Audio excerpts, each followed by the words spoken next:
Fucking play the countdown. Like, holy shit. It is playing the countdown. Stop cursing, man. We got 2 more minutes. What are you doing?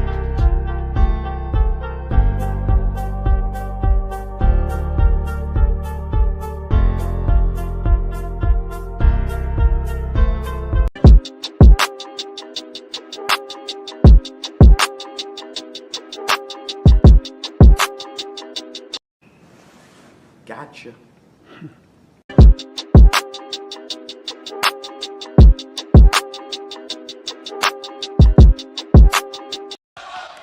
See, that's high. This is real, brother. This is wrestling.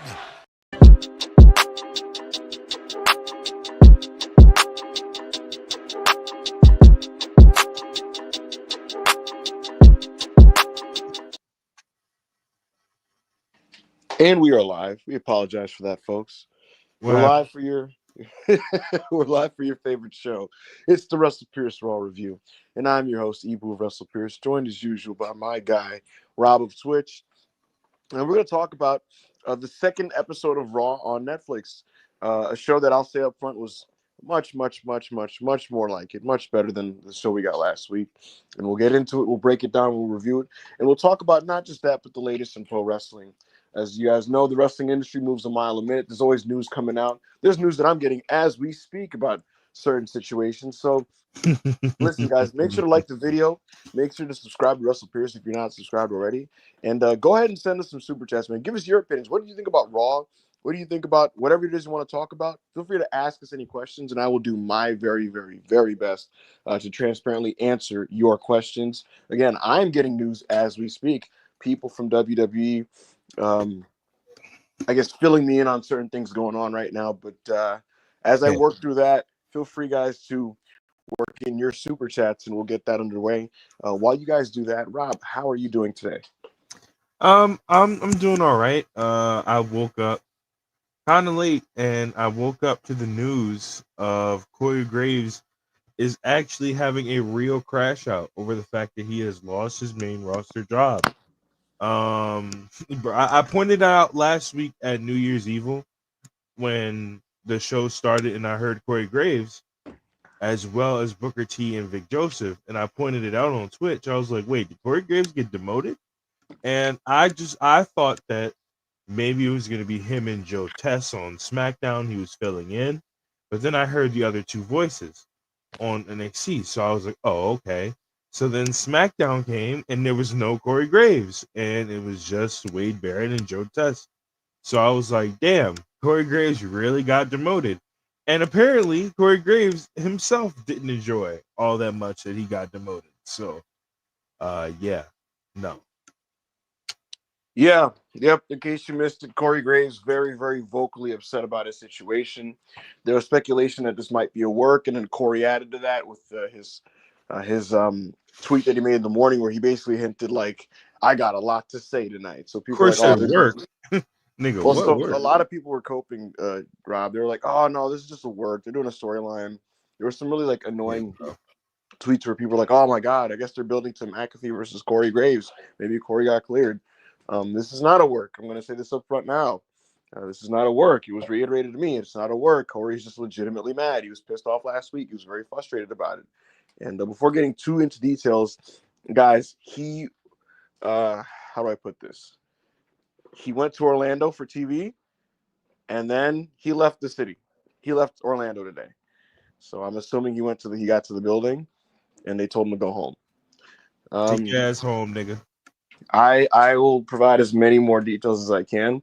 I know Sean Rossack is basically on the situation on the scene right now, trying to get some details. But Corey Graves will not be on tonight's episode of NXT. He will not be on the broadcast, so he won't have quote a lot to say on their platform. Maybe he has a lot to say on his own platform. But yeah, he was very, very frustrated about being replaced, about being moved down to the NXT, and he took to Twitter to voice the frustration. People were like, "Oh, maybe this is going to build to some big storyline." I can tell you up front right now. Also, it was straight up said to me, literally as we were going live on air by WWE, "No, we are not building to any Corey Graves, Pat McAfee program," because people speculated maybe they're doing some Rumble spot, maybe they're doing a Mania match. No, they're not doing any of those things. No, bro. That's not happening. No, bro. Nobody wants to see that. Come on. Let's. Yeah, it's not happening. So there you go. There you go. Corey Graves going home. And as more details come out, I will give you guys what I got, and including some that I Yo, guess. y'all love. I'm sorry. I'm sorry. Y'all love saying shit that makes niggas pop and be like, "What are y'all talking about?" Like Corey Graves versus Pat McAfee at WrestleMania. Rob, you got to Why? understand, a lot of these like Yeah. online WWE fans, like their opinions are bad and their taste is terrible and their 2010s build. Like Yo, the fact, a nigga really, a nigga real life came to me over the weekend and said, "You know, Lana is a free agent." yeah, like it's just first of all, who wants to watch that, you know? And like you said, dude, like I'm seeing people, like multiple people tweeting, like, "Huh, this is just a work, you marks. He's not really mad about this. This is leading to a Mania program." Do you realize that that Mania is going to have like 13 matches? That's very limited real estate. Why would you put Corey Graves versus Pat McAfee as one of those matches? Who wants to watch that? And I can tell you Maybe who in the doesn't. Vince era they would have done it. Well, of course they did Michael Cole versus Jerry Lawler. And that's the wrestling that a lot of these fucking accounts grew up on because they're fucking 20. But Not too yeah, much. it's true though. Exactly. Oh, Exactly. it's so bad. At least you went back and watched wrestling when it was good. You know what I mean? But still, You're so mad Michael Cole is 1-0 at WrestleMania. fucking terrible. I tapped the fuck out. But nevertheless, guys, Corey's not going to be on the show tonight. And as the updates come, I'll provide them. But last night's Raw was pretty sick, especially like the early parts of the show. That first hour was a gigantic palate cleanser of what I thought was like last week's just awful, putrid week of TV. SmackDown was such a nothing show, and Raw was like fucking bad. And people like coped and were like, "Oh no, bro, it's just for the casuals, bro. It's just to get in a new audience. If you want to attract a new audience, you know what you do, Rob? You put on good pro wrestling. You know, I think if I was a lapsed viewer, right, who liked wrestling in the past, what's going to get me into wrestling now is not like celebrity cameos and just ads all over the place and like dick riding sponsors and shouting out the Netflix executives. What's going to make me into wrestling is seeing your over characters setting up storylines, and building the things and shooting good angles and having great matches, and you got a bit of all of that on the first hour of Raw. And so we'll get into that, and I'll tell you why I thought it fucking worked, and why realistically WWE should just stick to being themselves and not like that weird fucking pseudo corporate. I mean, I guess that is the version of themselves. We have Travis Scott, and we have Gabriel Iglesias, and we have can we put also WWE? I don't know how you heard these criticisms last week and didn't fix them this week.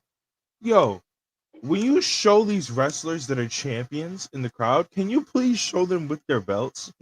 Why is the Intercontinental Champion Braun Breaker not with his Intercontinental Champion? Who is holding his Intercontinental Championship? But yeah, man, I just thought last week was a soulless pile of corporate shit, and people got so defensive when I expressed this, but it was the truth. And even if they didn't want to admit it to themselves, they knew it was the truth when they watched this week's show, and they're like, "Oh yeah," because last week's Raw was the Raws that they were putting on that got them to the dance. Those are the Raws that got them hot. Those are the Raws that got people invested in the product again. And they have a really good cast of characters right now. WWE has a good roster. And I like watching them, and I didn't get to watch a lot of them on last week's Monday. But we'll get into all that in detail. Let's take it away with your super chats, Robin. Let's get right to it. All right. C Nation 03 199. Is the Corey Graves situation a work or a shoot? It is a complete shoot. I don't know what Corey was doing with that morning tweet. Maybe he was planning to go into business for himself tonight. Maybe he was planning to just basically go ballistic. But yeah, I got passed over for some fucking nerd that commentates boxing or whatever, or baseball. That was his real opinion. Look, I'll put it to you guys like this: when he made that tweet, he was immediately mentioned that he was pissed off all last week, and the word was circulating throughout the company that Corey was mad.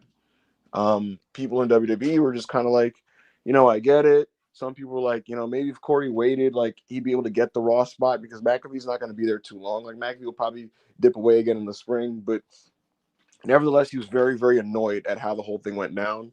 Because I mean, look, he does have tenure. He's been around for a long time. You know what I mean? And it's like to just get passed around like, all right, nigga. Now that the famous football punter is here, go do NXT, little nigga. And he's just like, bro, I'm not a bitch, but don't throw me around like that, bro. Like, come on. That is crazy. That is crazy. Yeah. I understand why he's mad. He's allowed to be mad about this. So he expressed it, and it looks like they told him to go the fuck home today when he got to TV. So there you go. I'll also say this up front. I'm trying to double confirm this, Rob, but somebody today straight up said to me, Corey Graves is done in WWE.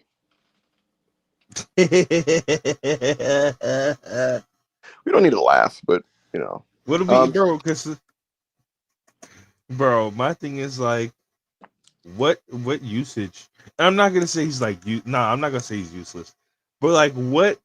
I don't think Corey's useless. We have like real like commentators now. We need to replace Pat McAfee completely. But like, the thing is, he is better than Pat McAfee. It is what it is, I guess. We'll see what's going on. But I mean, I guess they could send him back to Raw when Pat McAfee's not around.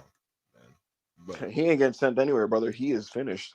Well, we'll see. I'm gonna try to double confirm that to be fair. I'm not making this a formal report, and I'd like anybody, if you're gonna aggregate that, which you probably just shouldn't. If you're gonna, you should make it very clear that one person just said this to me as I was like on air. And I'm going to do my due diligence to try to get it double confirmed or triple confirmed. The things because again, when I put out formal reports like that, it's after I've been able to triple source it. But I will say this: things look like they're leaning towards the direction of that, which is that he's just done. So we'll see. We'll see where things fall, where things lay out here, I guess. I just hope it doesn't mess up. I hope it doesn't mess up Carmella's situation. Niggas in the chat put do not aggregate, do not aggregate, do not aggregate. But yeah, man. We'll see. Pat McAfee sucks. I don't care for him. But they're obsessed with just him being a famous ESPN guy and having the show and being a former punter for the Colts and all that shit. So there you go. Why are people writing Punk's camp? No, I didn't get this from Punk's camp. If my single source here was Punk's camp, that'd be a pretty reliable one that I'd actually be a little bit more confident to just put that information out there, to be honest. But anywho, that's the situation with Corey Graves. This isn't a fucking work. Stop running to my replies to tell me it's a work. And so on and so forth. Thank you. Black Yakuza 94, $5. Seth was so valid for calling out Sammy for his Roman dick riding, acting like he didn't say he wanted to be a world champion before. Hold on a second. I'm reading these replies. Matt Parker, you are a punk puppet. Shut the fuck up. What are you talking about? Yeah, this nigga. What is Why are you reading your replies, bro? No, I'm just reading the live chat. Like, what is this dude talking about? Yeah, I'm reading the live chat, but yeah, I don't know if you caught that part, Rob, but Seth was speaking facts on Sammy. He was just like, "Hey, bro, go put his pants on next, nigga. Go brush his hair. Go give him a little shower. That's your man's, right? Roman Reigns is your little buddy, you know, bro." Sammy's been dick riding lately, and Seth is like, "Nigga, are you gonna stand up, bro? Like, you let me know. You let me know what you got going on. I don't know what you got going on, but you let me know what you got going on, because it seems like what you got going on is some weird shit, bro. Don't seem like you want to be a world champion to me, nigga." Yeah, I've enjoyed the writing of Seth Rollins' character lately. It's very consistent. He stands on business, and he's very principled. He's good on CM Punk. He's good on Roman Reigns, and he's very consistent about it, and I respect that. Yeah. Go Birds XCL, $4.99. Hey guys, hope you're doing well. How much booking power do people like Regal and Heyman have on the week-to-week shows? Paul Heyman can interject whenever he pleases for whatever he pleases, and he does so intermittently. Let me give you guys an example of some recent Heyman fingerprints. Paul Heyman was very much over a lot of those early Terror Twins angles in August, September. He was helping Damian Priest a lot with finding his voice as a babyface. So when Priest began to transition out of into being a babyface, Heyman was kind of helping him figure out what that was going to look like. And they kind of landed on like this like tough street Puerto Rican, Boricua man from New York type of thing. And he was kind of helping him with like the promos and writing some of that stuff. Paul Heyman was all over the Bronson Reed push. Remember the Bronson Reed push, Rob, where he did the 6 tsunamis to Seth, and then he started tsunamiing everybody, Miz, R-Truth. Then he had like those crazy destructive angles with Braun Strowman. That was Paul Heyman. So I can give you that. There's a funny story about Paul Heyman and Bronson Reed about like because he tried to help Bronson last year for something and it didn't work out. And he pretended he had nothing to do with it, which is hilarious. If you remember, you remember. I don't feel like telling the full story, but basically, like his idea was to call him Mr. Nice Guy and give him a suit and shades. And then everyone's like, "Yo, this kind of ass. Whose idea was this?" And Paul's like, "Yeah, I don't know, bro. This is ass." Yeah, damn. So he pretended he had nothing to do with that. And then like basically, when it was time for a creative meeting right before SummerSlam, the idea was, let's really launch Bronson Reed after SummerSlam. How do we do it? And Paul Heyman in the meeting was just like, just let him be a fucking monster. Just giving tsunami, just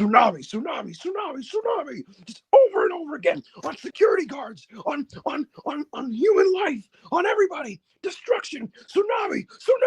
Like that was his whole deal. But there you go. So those are two big ones from recent time. And that's kind of an example. When it comes to William Regal, he's known to be a very good editor. And what I mean by that is he'll look at a thing and be like, that looks a bit crap, doesn't it? And they'll be like, why? He'll be like, oh, why would he do it this way? And then he'd be like, why don't you have a security guy do this? And then he does that. And then he runs into the guy. Like that's kind of Regal's superpower. So that's kind of what he's been helping out a lot with. Superpower. Robert Collard, $4.99. Gotta side with Graves for not wanting the DEI. Yo, this is crazy. The DEI hired Pat McAfee to take his spot with no experience. Graves isn't gonna woke it up. Come on, man. The DEI hire is crazy. Cooper Hoffman, $2. Corey Graves, hashtag they got him, hashtag Black Bands. Yeah, He said, make sure y'all tune in to NXT to see what I got to say. And them niggas said, don't turn into shit to see what he got to say, because he ain't saying it, nigga. He ain't saying it. Yo, legitimately, Corey got hit with the black bands today. Yo, you seen the fucking AI ones they made with Grok, where it says clutch on the side? Mm-hmm. These say N-Con on the side. They got him. Nigga, you not working shitware, nigga. Go home. C Nation 03, $2. How many matches are gonna end up at the Rumble? Probably 7. No. Probably 7. It's a Are big you, show. Are you sure? Rob, are you insane? No. You're insane. Oh yeah. No, it's a big 5, but no 5. I'm tripping. It's gonna be 4 to 5. The first Paul Levesque Rumble was 5 matches. The second one was 4. They should do 5. The question is, I don't know what the matches are gonna be, because Braun Breaker versus Sheamus is official for Saturday Night's Main Event, as is Jey Uso versus Gunther. And Stratton is defending her title against Bayley at next week's SmackDown. So what do you do at the Rumble? I would do Bianca versus Stratton at the Rumble. So we could do that. What else do we got? We got that. We got the Cody Kevin Owens ladder match. We got the 2 Rumble matches. I can tell you this: before the Street Profits got hurt, they were gonna do DIY versus the Street Profits in a big like blow away heel versus face tag team title match at the Rumble. But we can't do that anymore. So I wonder what else they had. Yeah, no, I do wonder what else they add to that show. Mm-hmm. We'll see. Dylan G, $2. Penta's debut was oddly heartwarming, 10 out of 10. Yeah, it was good. It was a good debut. It was a very good debut. Good. Do you want to get into that just now and just start talking about it? Nah, let's just keep doing super chats. All right.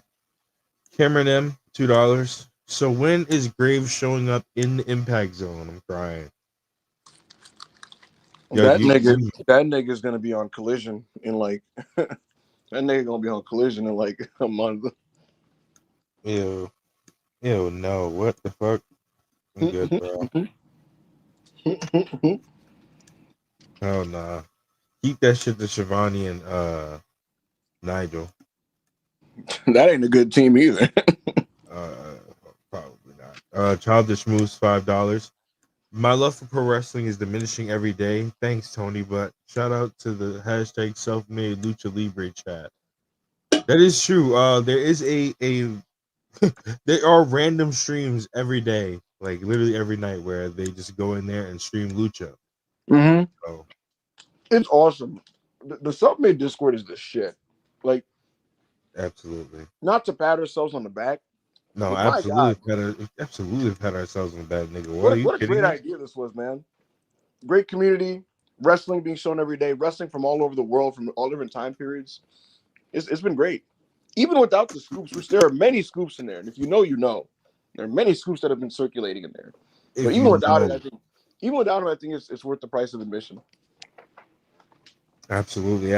Go be a part of that, man. Lucha Libre streams damn near every night. I know Chris and them just ran game night again last night.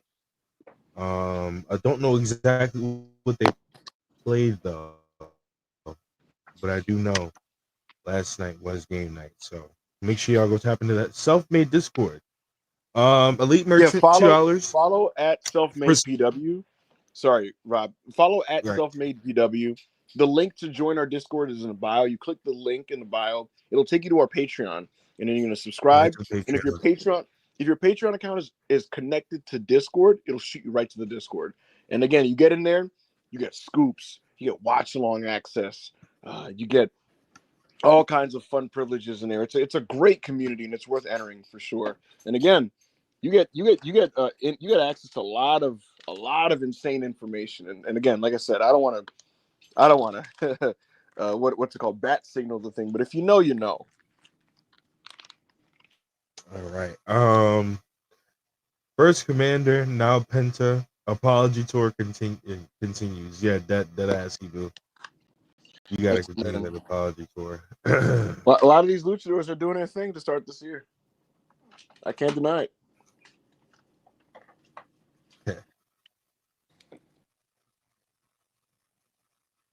Karan, 100 rupees. Evil, you gonna stop pretending Dakota's bad now, or Come on, whoa.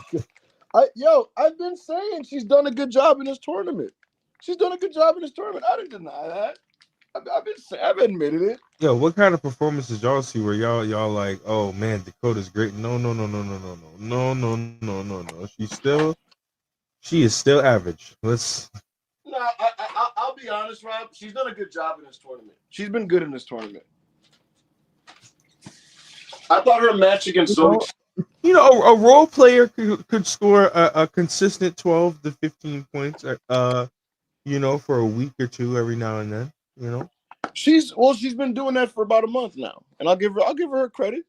I thought that there were points during damage control where I just didn't get it with her, but I think she's a good babyface wrestler, and she's a solid worker, and she's getting into rhythm right now because she had all those injury issues that were messing her up, but she's in a good rhythm right now. She's having good matches. She had another good one last night. She's been good all tournament, so I'm not about to take away from Dakota Kai.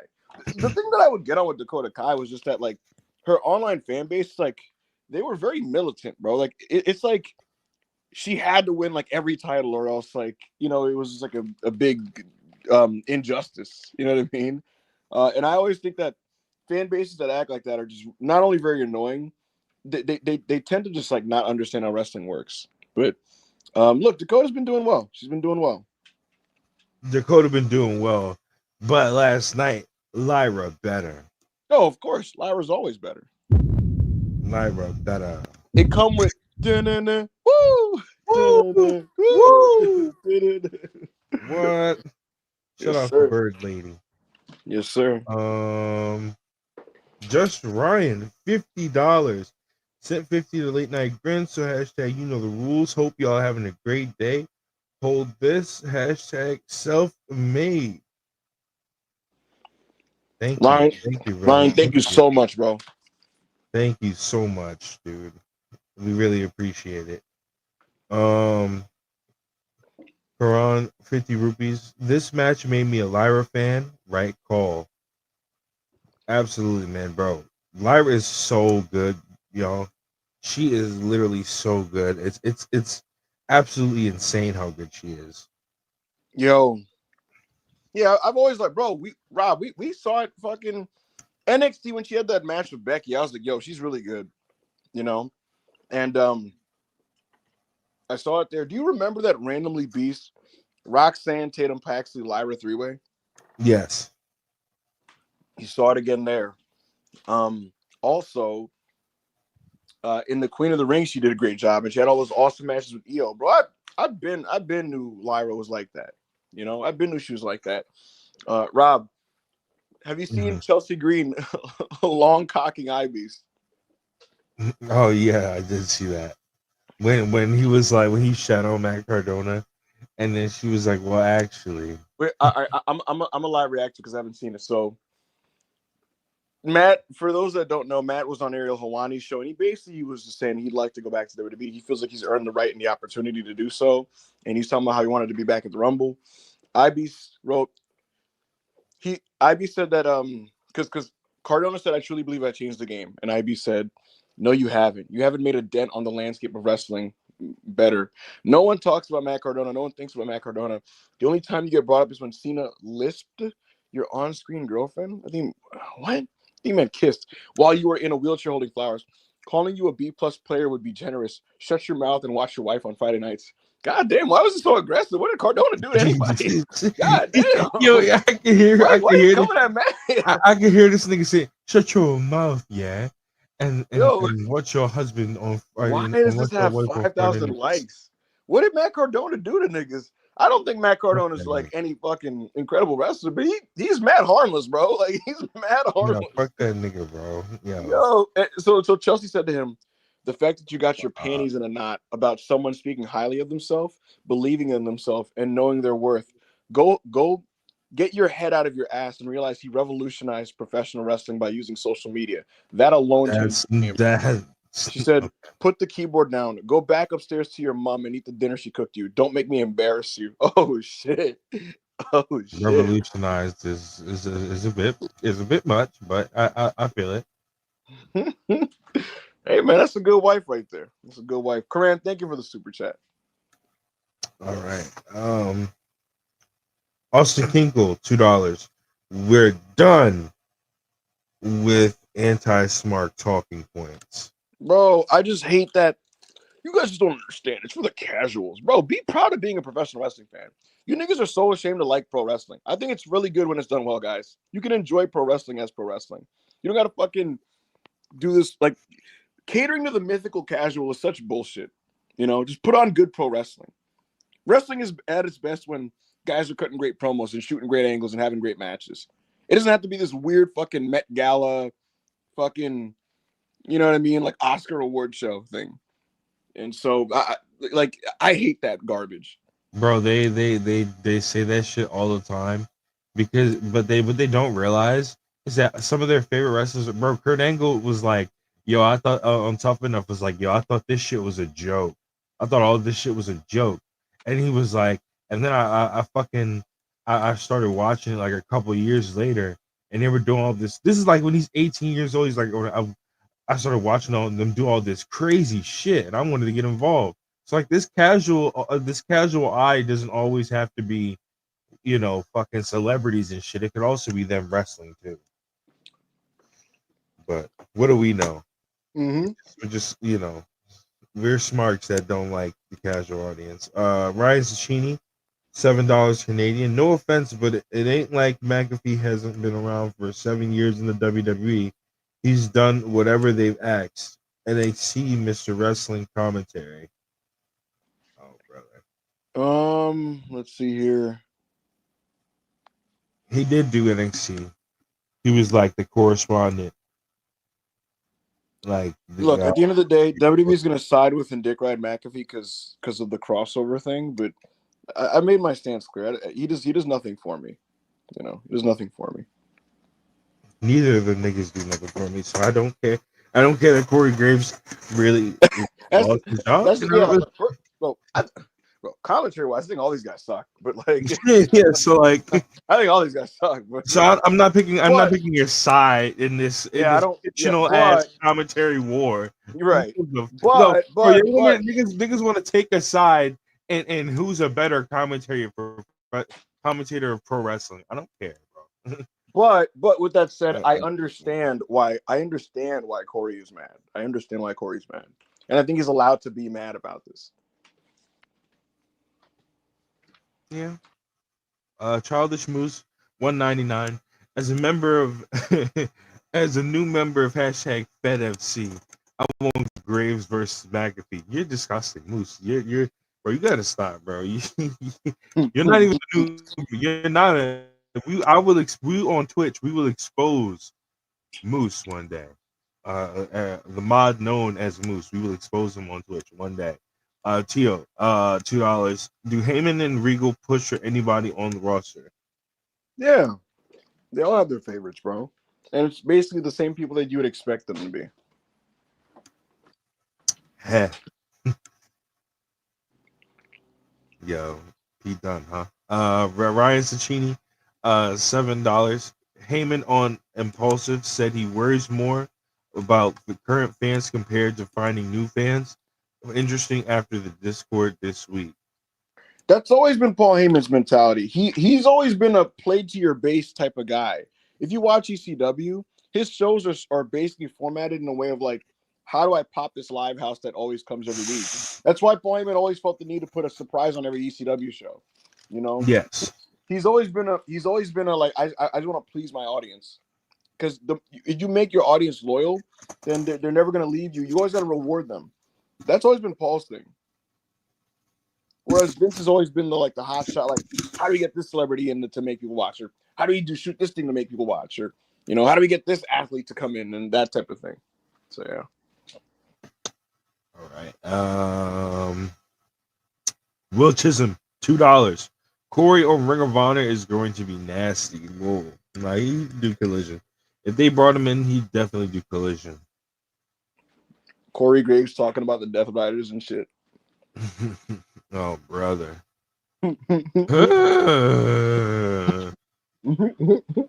Speaking of the Death Riders, Elite Merchant, $2.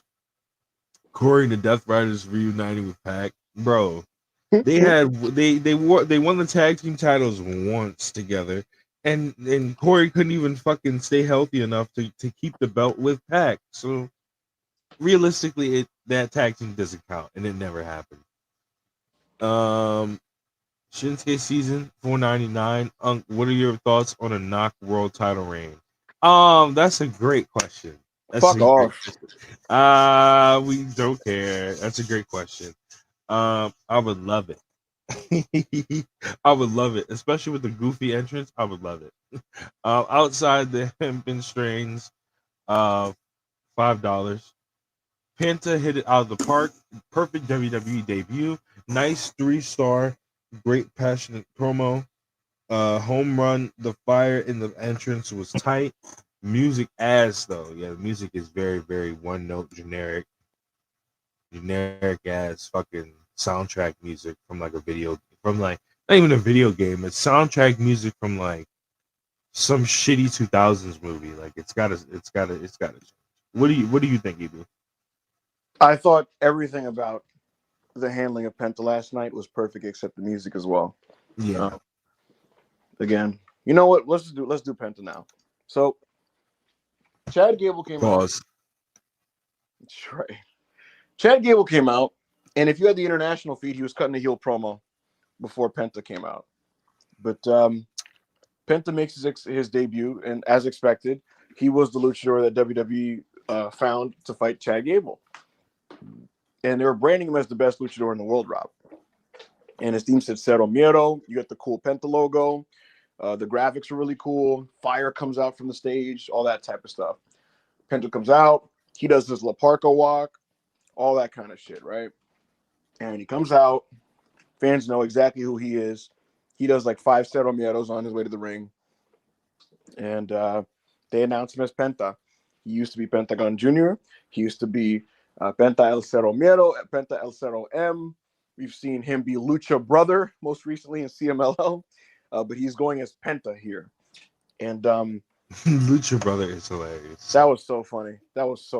Lucha Brother. But he's Penta here. And the bell rings, Rob. And these guys wrestled for 14 minutes straight with no commercials. No commercials, 14 minutes straight. And I got to say, I'm watching this. And there's just something that felt really nice about that. You know, you got to just settle in and get into the match. Chad Gable's locked in the minute the bell rings. And you could tell he's like, nigga, you better keep up with me, nigga. I don't know what you think this is about to be. So Chad Gable's there to wrestle. And they're doing some cool technical stuff early. Very, very, very, very early. Penta's doing some cool, quirky lucha style, counters to some of the holds and stuff like that as he's transitioning out of things. So that was kind of neat. Some kind of quirky yabe. But it's some good stuff going early. The crowd is super into Penta. They're chanting Penta. They're cheering for him. They're giving him a superstar reaction. Penta's being very charismatic. And he's basically like aura farming while Chad Gable's wrestling his ass off, right?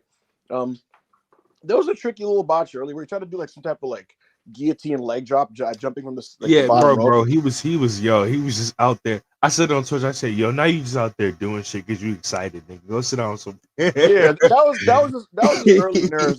That's early jitters. But I gotta say, the space that they got in the match allowed them to just kind of work through that, because if this is a tightly produced short debut match and he botches like that, you notice it affects the match. But here it's kind of you just airballed. It's okay. Stay in it. Hey, you good? You good? No. Even. Look what the nigga just said. That money got to do with anything. Oh, yo, that he signed that $1 million. He said, "Yo, let me try this leg drop real quick." Oh shit! That does a leg drop off the bottom rope for you. Chad, nigga, what are you doing? Chad, bro, please. So that was a weird moment for sure. But the thing is, his charisma was just kind of getting him by at the beginning. He also got a bit tired, but there was some good action here, some good technical stuff. Chad Gable's working his knee with the dragon screw leg whips. He's whipping his knee across the ring post and stuff. There's a funny moment where Gable does that, and Penta looks at the camera and he goes, "Ah!" Like he has to sell. It's mad funny. One of the things I got reminded watching this is like Penta's just kind of like a funny and weird dude. You know, he's just a weird and funny dude. Yeah, man, it's just good action. The fans are so into this. They built really well to Penta finally doing his. Oh my God, Rob! They're on the apron. Penta goes for a clothesline. Chad ducks under it and just gives him a German suplex on the apron. Storm default. What they call it Dragon Lee Storm. Come on, man. What they call it Ebu. What they call it Dragon Lee Ebu. Dragon Lee doing this thing, man. Dragon Lee's doing it. I'm looking forward to Dragon Lee and Penta mixing it up in the ring. But dude, apron German. I'm like, Jesus Lord, Chad. You know, Chad's doing a lot of really cool ass shit. Chad's doing like T-bone suplexes, suplexes off the top and shit like that. Bruh. Chad's repeatedly working the knee. Some great shit there. Look, like I said, Chad Gable's locked in here. And I really enjoyed this match, Rob. The fans are settling in. They're really into it. This is awesome, Chance. Holy shit chance on the Tope con Hilo that Michael Cole did call a Tope con Hilo. He also cited a bunch of his championships. He cited some of his championships from AAA. So I know Conan was horny as shit. He was like, let me not even do it. I was about to do it, Conan. Anyway, he said, let's fucking go. The best promotion in the fucking world. Yo, Disco, did you watch Penta's debut? It was fucking great, bro. Man, the way Hunter used that guy is way better than Tony Khan, man. And Disco being like, I mean, of course he's gonna be better than Tony Khan. The guy's fucking harsh. I mean, come on. Everybody does everything way better than Tony Khan already. You know, it's not that hard. I just feel like he can't book. You know, we know he can't book.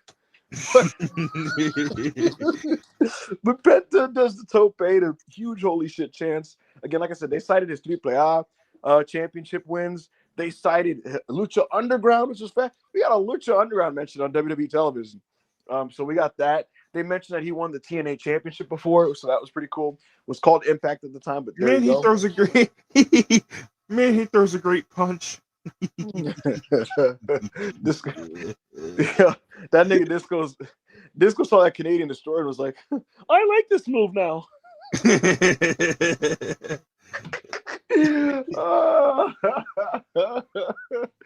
Flip's good. but only WWE.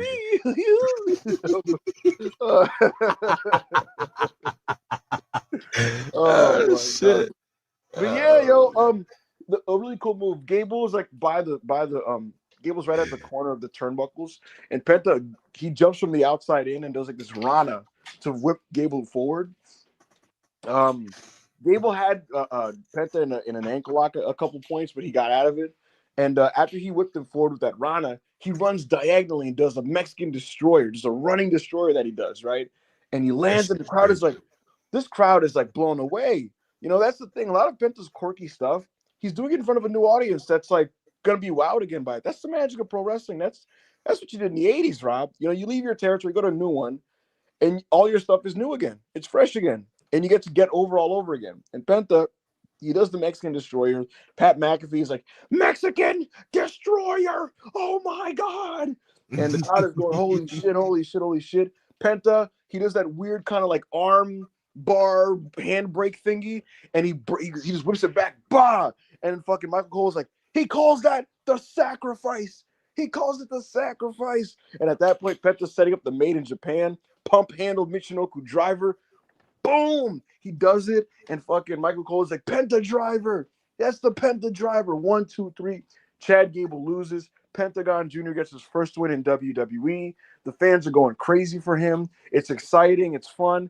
And then, maybe even better than the match, Rob, Jackie Redmond comes up, and she puts the mic to his face, and he was like, thank you, San Diego, or sorry, San Jose.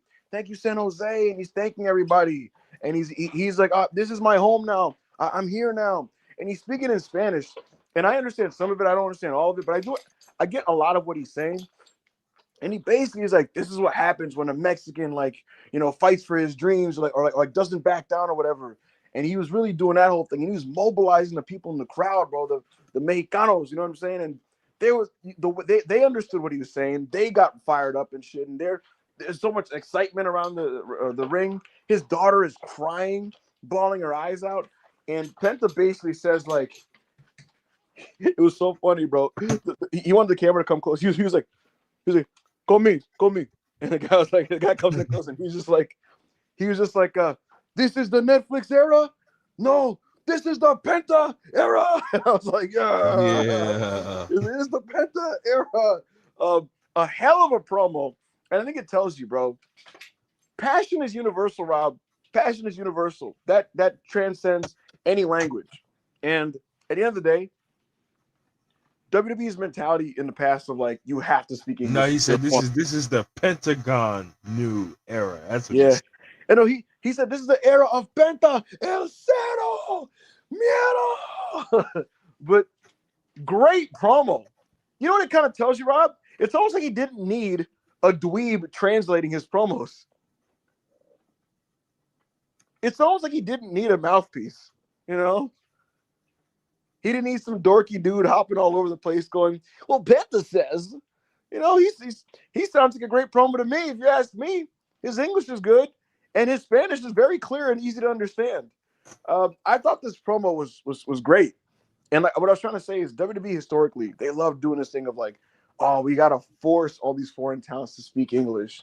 And it's like, bro, niggas can be stars by just being themselves and speaking from the heart. And that's what Penta did. He clearly is, look, he said, I've been trying to get here for a long time, which is a complete shoot. And he's arrived. I thought, listen, and as far as debuts go, I thought they knocked it out of the park. And quite frankly, I'm watching this, Rob, and I'm like, yo, this nigga comes off like a star. And I still stand by a lot of like the criticisms I've made of Penta in the past when it comes to his work. I don't take back any of that shit. But the bottom line is, in this setting, the way he comes off and what he does, it's up to WWE, really. Like, if they want to fucking fumble this, they can fumble it. Wait, what did that comment say? I didn't even see it. Winnie Ryu Lee. Come on, man. Come on, man.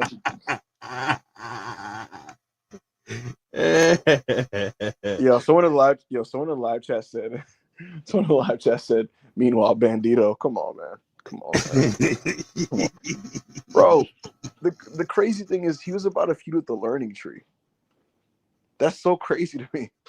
But nevertheless, man, at this point, WWE has 3 wrestlers from Mexico that I think could be stars. Will they be? Are they going to be pushed like that? It's up to the company. No. Andrade is incredible. Dragon Lee is incredible. Pentagon is very, very charismatic and knows how to get over. And there is no type of wrestler more equipped to get over in one night like luchadors are, Rob. And it's because of their upbringing, bro. These CMLL niggas, right? They wrestle in front of tourists every Friday. And they know how to get these guys into it. They just wrestle in a way where they know how to communicate who they are physically to an audience that's unfamiliar with them. Like, Rob, if you didn't know who Penta was and you watched last night, you would get it. Like, you get it on one night, like what he is. You know what I'm saying? Like, other wrestlers, it's like it takes a while to figure them out. But these luchadors, they're very good at communicating exactly who they are physically in one showing. So, very, very well done. I thought this was great. What did you think of all of this, Rob? I thought this was the best, like the most well done debut that they've done in years that actually made sense. When it comes down to it, because bro, all of what Pentagon needed to do basically to get over, they basically did in this match, and they didn't slow down on anything. They didn't water down his moveset, which I kind of enjoy that they're not making people water down their movesets as much as anymore. He got to do his Mexican Destroyer. He got to do all his basically all his moves except for the package pile driver, which I mean he didn't really do that move that much like anyway. Like so, him having to take the Penta driver and make it the pump handle half Nelson thing. That was fun. But overall, this whole thing was just tremendous. I love the promo afterwards where he was cutting the promo and his daughter was crying and the audience was emotional. You know, we're we're we're, we're gonna see if he's more than a tag rope wrestler in his Oh, current day all I state. know, Rob, is the way he came off and the way the crowd took to him. Like, he could obviously settle at a lower point, but they have something here to where they could really push him at a solid level, bro. Like, it would work if they did. You know, like, I don't see why he can't at least be Jey Uso level. You know what I'm saying? Like, in a company with all these over baby faces that get big pops and they sell tons of merch. That's the other thing we didn't talk about, Rob. They already like put his merch on sale, bro. Apparently the early merch numbers are great. And there's already tons of Penta signs in the crowd and people doing the Cero Miedos, bro. Niggas are gonna be buying the gloves, bro. Niggas are gonna be buying the masks and the t-shirts. I do not see why he cannot be pushed at the same level as Jey Uso. Wrestling wise, This is not Samoan, brother. well, he's not, but I mean, if you want to make money, dude, I look at it like this. He's even at his current state, he's a better wrestler than Jay. And he's just as charismatic. He can be just as over. So to me, it's like, why not add another gun, another bullet to your holster in terms of a guy you can throw out there that can just get big reactions. So yeah, that's just kind of where I sit with that. But really, really, really well done, nigga. Nigga like me, I'm booking him versus Gunther Elimination Chamber or some shit, nigga. I don't know. I mean, shit. But we'll see where Penta settles. We'll see how things turn out for Penta. What's the next super Yo, chat? Evil spent 2 years acting like Penta was American wrestling TV Hitler in terms of You gotta posters. understand something, Rob. And it's I disgusting. still think he's a diminished wrestler, and I still think he's like a 3.25-star wrestler.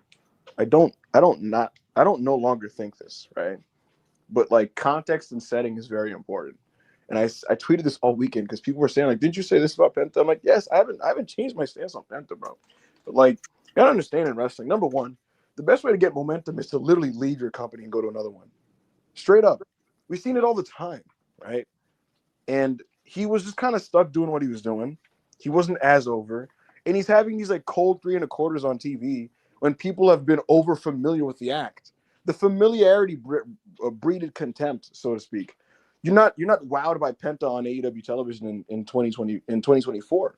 You know, him going to a fresh environment and an environment where they can package and present what he does like it's unique and like really special, and him just doing the exact same shtick, it's going to benefit him. Now, listen, there may be a chance that a year from now, Rob, Penta shtick in WWE is the same way it was in AEW, where it just kind of gets flat and old, and no one cares.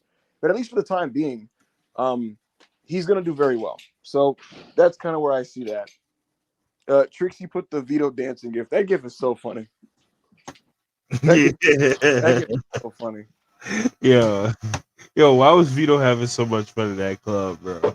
I don't know, bro. Yeah, it's just a fucking joke.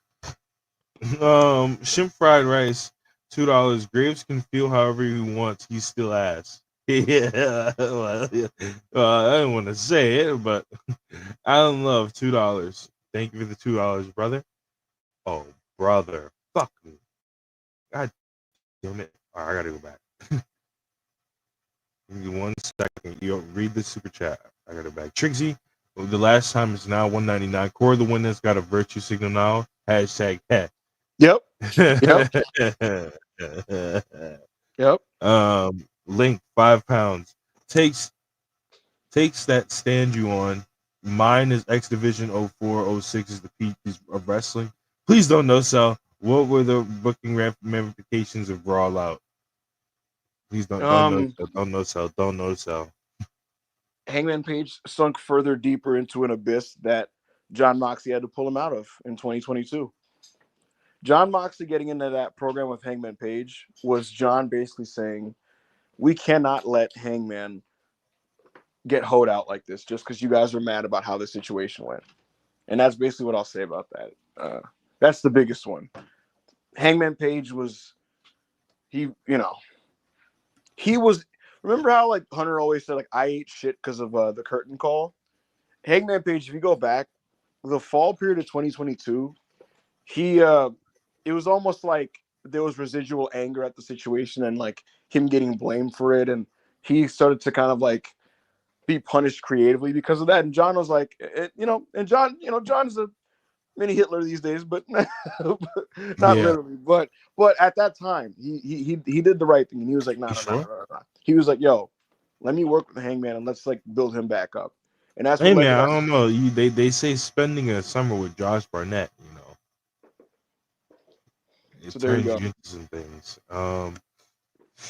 What was I about to say? The super chat that I accidentally unstarred. El Tonic Tonke. I'll just say El Tank 3, $5. Kevin Kelly and Corey Graves to be commentators for AEW Shockwave. Vasilla Beast. Oh no. Carmella Women's World Title also. Yeah, okay, bro. Kevin Kelly and Corey Graves. Bro, did you see, bro? Did you see what Kevin Kelly tweeted, Rob? I seen he tweeted something. I don't remember what it was though. Bro, he basically like at Corey Graves. We would go crazy on commentary, big bro. And it's just Oh like, yeah. He's tweeting about Corey Graves. it's just like, come on, bro. Let Yeah, it go. yeah. Let it go, bro. Nigga, you can't even get picked up by Noah. Nigga, let it go, bro. Let it go. Alan Love, $4.99. Any chance of Goddess Alexa, or are we doomed with the Wyatts? Also, women's wrestling second repeat in late 20s coming with how deep the rosters are globally. Rob, think about this, Rob. We're a few weeks away. We are a few weeks away from Jordan Grace coming in. I think a Roxanne call-up is imminent. The returns of Becky Lynch and Charlotte Flair are literally any week now. And your Io Sky is about to get a big Mania push. There's just a lot to look forward to in the coming weeks and months. So I do think it's going to be a strong women's wrestling year for WWE. Definitely better than last year, which fucking sucked. We'll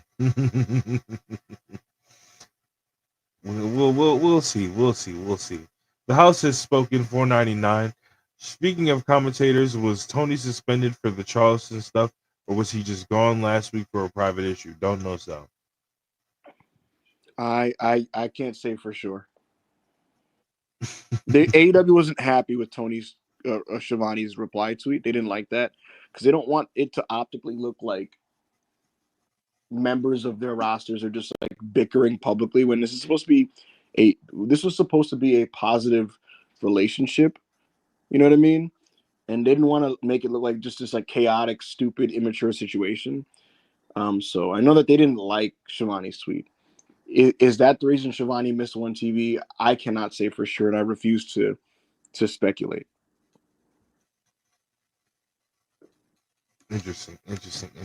We will find out why soon. Eddie Rocky, 5.99 euros. Is Drew versus Roman going to happen soon? Preferably with Drew going over. Yeah, okay. Feels kind of weird to constantly go after his meat riders and not the meat rider. No, the meat ridee. That is crazy.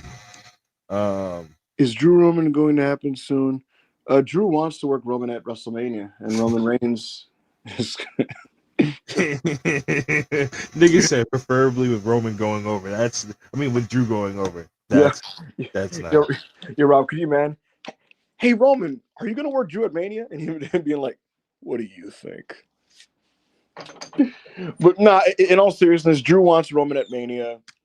Roman is down to do the match, but the two conditions are he wins, and he preferred to not be at Mania.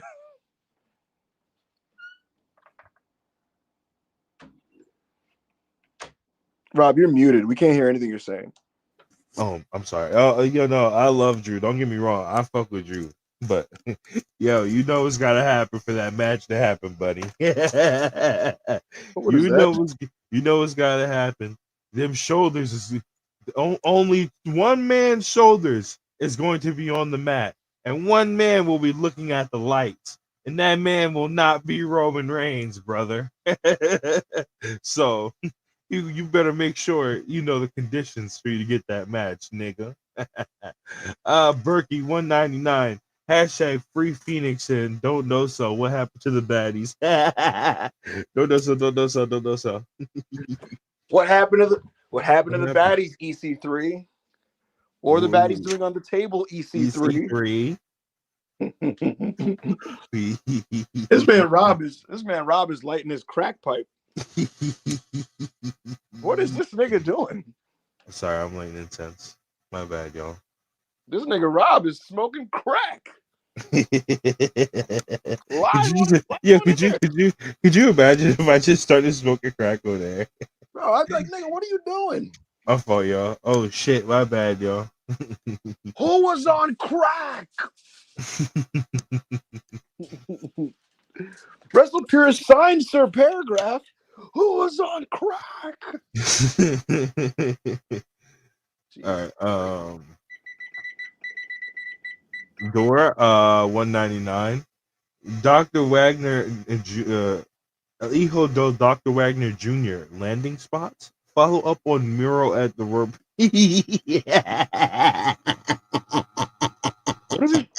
What is he talking about with Miro? Yo, niggas talking about Miro a free agent, man. Bro. No, not a free agent, but come on, bro. First we got Lana a free agent, then we got thoughts on Aaliyah. Here's the thing to Rob. I think Miro's fucking awesome. But that nigga's in Rikers. That nigga ain't getting out that deal. Are you kidding me? What, nigga? Nigga, that nigga ain't getting out that deal. He told them, like, can I please get a release? And they're like, no. No. Bro, I don't know. See, because you niggas are Zoomers in the chat, but I don't know if anyone remembers. This is more than Drake and Josh, where Drake sung it to a nigga. He was like, no. That's what Miro got hit with. He was like, can I go back to WWE? And Tony said, no. Oh my god. Absolutely not, nigga. Isaiah Dr. Wagner Jr. Hold on, tell me. Isaiah, don't say that, brother, because that nigga gonna come back and have a beast ass fucking match with Gunther, and he gonna be like, yo, I'm moved. I can't lie. Bro, Miro is he's legitimately fucking awesome. Like, let's not cap about his ability.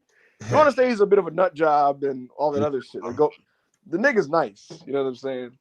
But no, he's stuck in Rikers, bro. Tony hit him with the no. Rusev, huh? Sway, 199. Chuck and Ernie jokes in Discord were hilarious. Bro. What do you say, Chuck? What did you say, Chuck? Why was Punk mad, Chuck? Bro, the pictures be killing me. Yo, if you got, but like we said earlier, if you guys are not in Self-Made Discord, go to the Self-Made PW page on Twitter. Self-Made PW is the tag. You go there. You in the link in the bio is the Patreon. You go subscribe. You get in the Discord. 5, you're in the Discord. You get to watch shows and hang out. $10, same thing. You get to pick matches, and $20 you get to speak. But I also had to let them know this on the stream last night. When you have a speaker role, when you get to speak are in the rules. So like the certain times when you guys will be allowed like to have speaking privileges, it will be in the rules. Yeah, so, and we let you know. There's been a couple of times like there's people who have speaker roles that just like opt not to speak, which if you don't want to, you don't want to. But I think there's times where people don't realize they're allowed to, but they haven't even asked for a microphone. But like, if we're just chilling watching matches, bro, and you're in the speaker tier, feel free to just jump on and chit chat. You know, I'll tell you what. Rob. I'll tell you what, self-maders. After today's podcast, I'm gonna pass by the Discord. Let's have another session. I'm gonna pass by the Discord after this. Let's have another session. It's crazy, yo. It sounds crazy. It does sound crazy. It sounds like I'm about to massage a nigga or something. Yeah, my fault, bro. But It sounds great. I sound like I'm like a Chinese massage parlor or some shit, But yeah, no, I will be up in there. I'll be up in there, and you guys can catch me in there. So there you go. Yo, niggas are hype. Niggas like, rah, bang, let's go. Yes. All right, yeah. So there we go. I'll see y'all in there after this. All right. Saqib Ahmed, 199. Are AEW gonna do Ian Nigel Taz on Dynamite Desk? I Why have no not? idea. I just know that Tony acknowledged Tony basically hit an epiphany recently where he's like, yo, our commentary is kind of bad. Well, shit. Well, no shit, brother. I don't know. Like, what? Struggle, quote unquote, struggle of the fool, 499. After that last SmackDown, we need them to offer Heyman the book. Also, who do you think his new 6 would be? I'd have to remove brands from this, but it's kind of hard. But I'm not sure what his new 6 would be. Andrade would be in it because he loves Andrade. He thinks he's godly, so Andrade would be in it. Braun Breaker would be in it. Not sure. I'm not sure. He likes young-ish wrestlers when he was booking Raw, Rob, in like 2019. Mm-hmm. He was all about Buddy Murphy, Aleister Black, Drew McIntyre, Andrade, Angel Garza, and like niggas like that. You know what I'm saying? So like I'm not sure who that would be now, but like Braun Breaker and Andrade would be among them. He definitely used Chad Gable. He's a big fan of him. But all of his other guys that he would lean towards are like on the older side. I guess Bronson, it's weird. I don't know if it'd be like the same type of 6, but like he loves Bronson Reed. He's a big fan of him. He's a fan of Damian Priest, even though Priest is 40. But yeah, like you guys could kind of assume what his Heyman guys would be. He loves Nathan Frazier in NXT, by the way. He thinks Nathan Frazier. He's a huge fan of Nathan Frazier. He's a big Frazier guy. So there you go. All right. Said Suka. Sorry. He also likes Mello. He hasn't worked a lot with him directly. I kind of asked about this, and the word was basically like he likes him, but they haven't had a much chance to collaborate on anything yet. But I'll say this prematurely. I should probably say this with the Discord, but I'll do it now. That changed a little bit last week because Paul had an idea for Mello that involves Jacob Fatu. And I'll leave it at that. Interesting. Are you saving that for the Discord, or are you gonna? I'll probably go a bit more detail. Yeah, I'll go more in detail. All right. Vernacular, $5.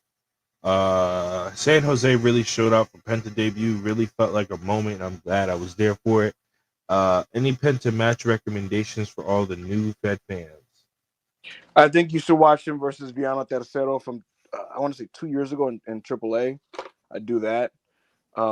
Most of his top Lucha Underground matches are fucking awesome. Just epic bloodbaths. If we're counting Lucha Brothers, I mean, watch any Lucha Brother Young Buck match. Any one of them. His match with Kenny Omega at All In, the very first one, is really good. So those are some immediate ones that come to mind. You got anything, Rob? His match with Ray at Lucha Underground was awesome, too.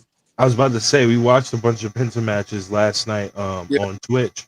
What's the one that stood out to me was we even watched the Sami Callihan plunder match that they had at Slammiversary, but the one that stood out to me was the Rey Mysterio match, just because of how good it was, and it was just like 8 minutes. It was literally just 8 minutes, but it was such a good TV match. So I think I would go watch. Oh, also go watch the Bucks versus Ray Phoenix and versus the Lucha Brothers versus Matt Sydal and Ricochet for PWG. Bro, Bro, I think it was it Proud and Powerful that they had an awesome plunder match with an Impact? Have you seen that? Bro, the Lucha Brothers faced Santana Impact, and it was fucking incredible. Yeah, that's the one where Phoenix almost dies, right? Yeah, bro. I remember that being godly. I haven't seen it in years. I remember that was one of the first Lucha Brothers match I've seen because I first discovered Pentagon through Lucha Underground, Rob. Like I first found out about him in like 2016. And he was like the guy that stood out to, like, out of the dudes that I didn't know from Lucha Underground, he's the one that I liked the most, even more than like Prince Puma and other guys. Mm-hmm. And, I didn't know that much about Ray Phoenix. I heard his name and stuff, but I didn't know that much about Phoenix. And then, like, when I really started to watch the Lucha Brothers, it was maybe 2018, and it was those Impact matches. And I remember, because I remember being like, "Damn, Impact doing this right now." And that match that they had with Proud and Powerful was like just incredible. So that would be my thing. I also discovered Proud and Powerful around like 2017 because someone told me like, "Yo, they brought back LAX." I was like, "Oh shit, Homicide and Hernandez." And then I saw Conan with Santana Ortiz. I was like, "Who the fuck are these niggas?" I was like, "Who are these niggas? What the fuck?" But there you go. All right.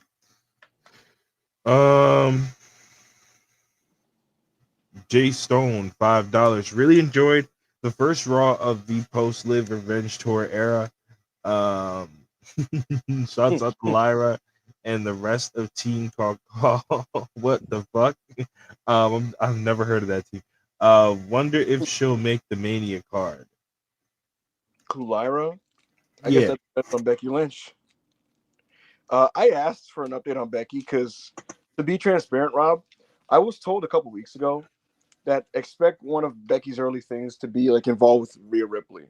And it was implied to me in a way that like implied essentially like a Rumble match or like maybe like a February match. Like it was implied basically like Becky and Rhea are gonna cross paths again before Mania. You know what I'm saying?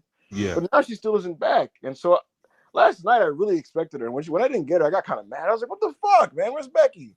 And so I asked again. And they were like, "Yo, Becky's chilling at home. You know, she's chilling." She's gonna come back. Allegedly, they haven't agreed to a concrete return date, which I don't believe. I'm like, "No, you're lying to me. Stop lying to me."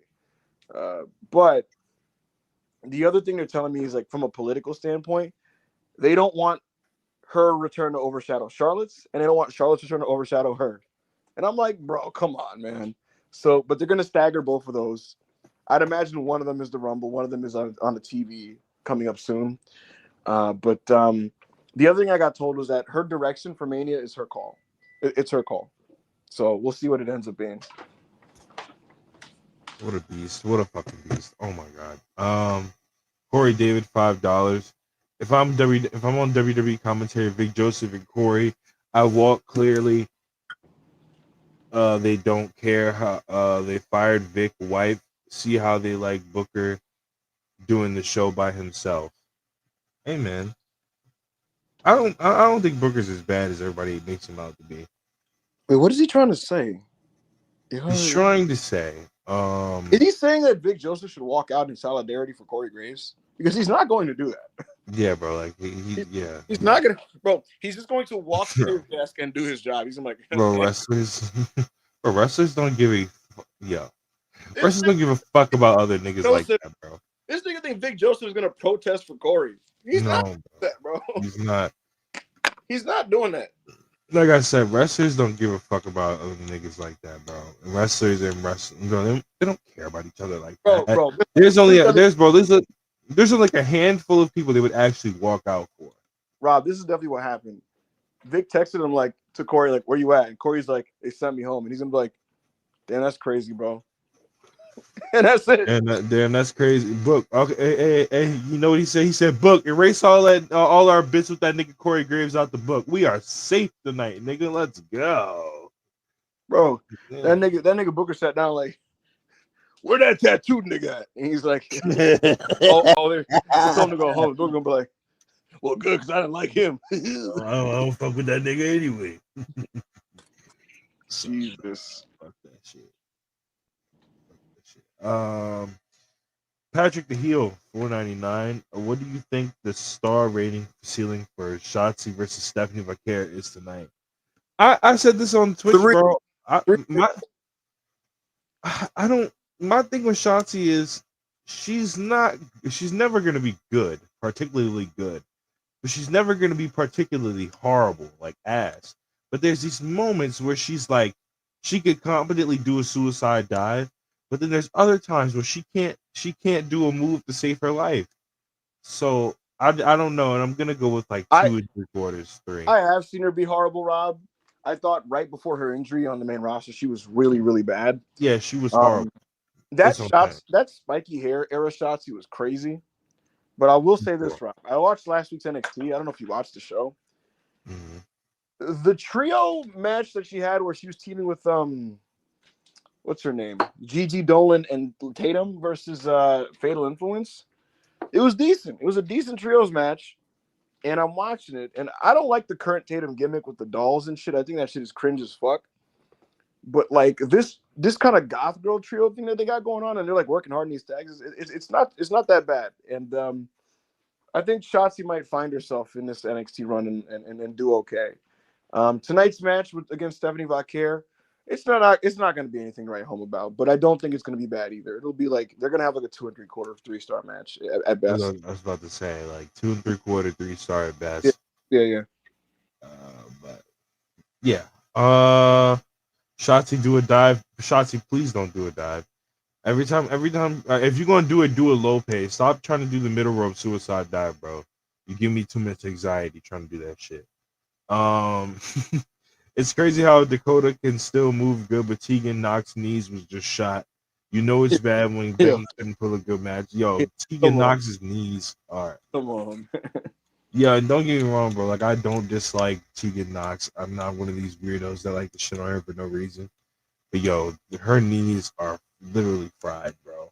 It is what it is. She was really bad at the end there, bro. It got so bad.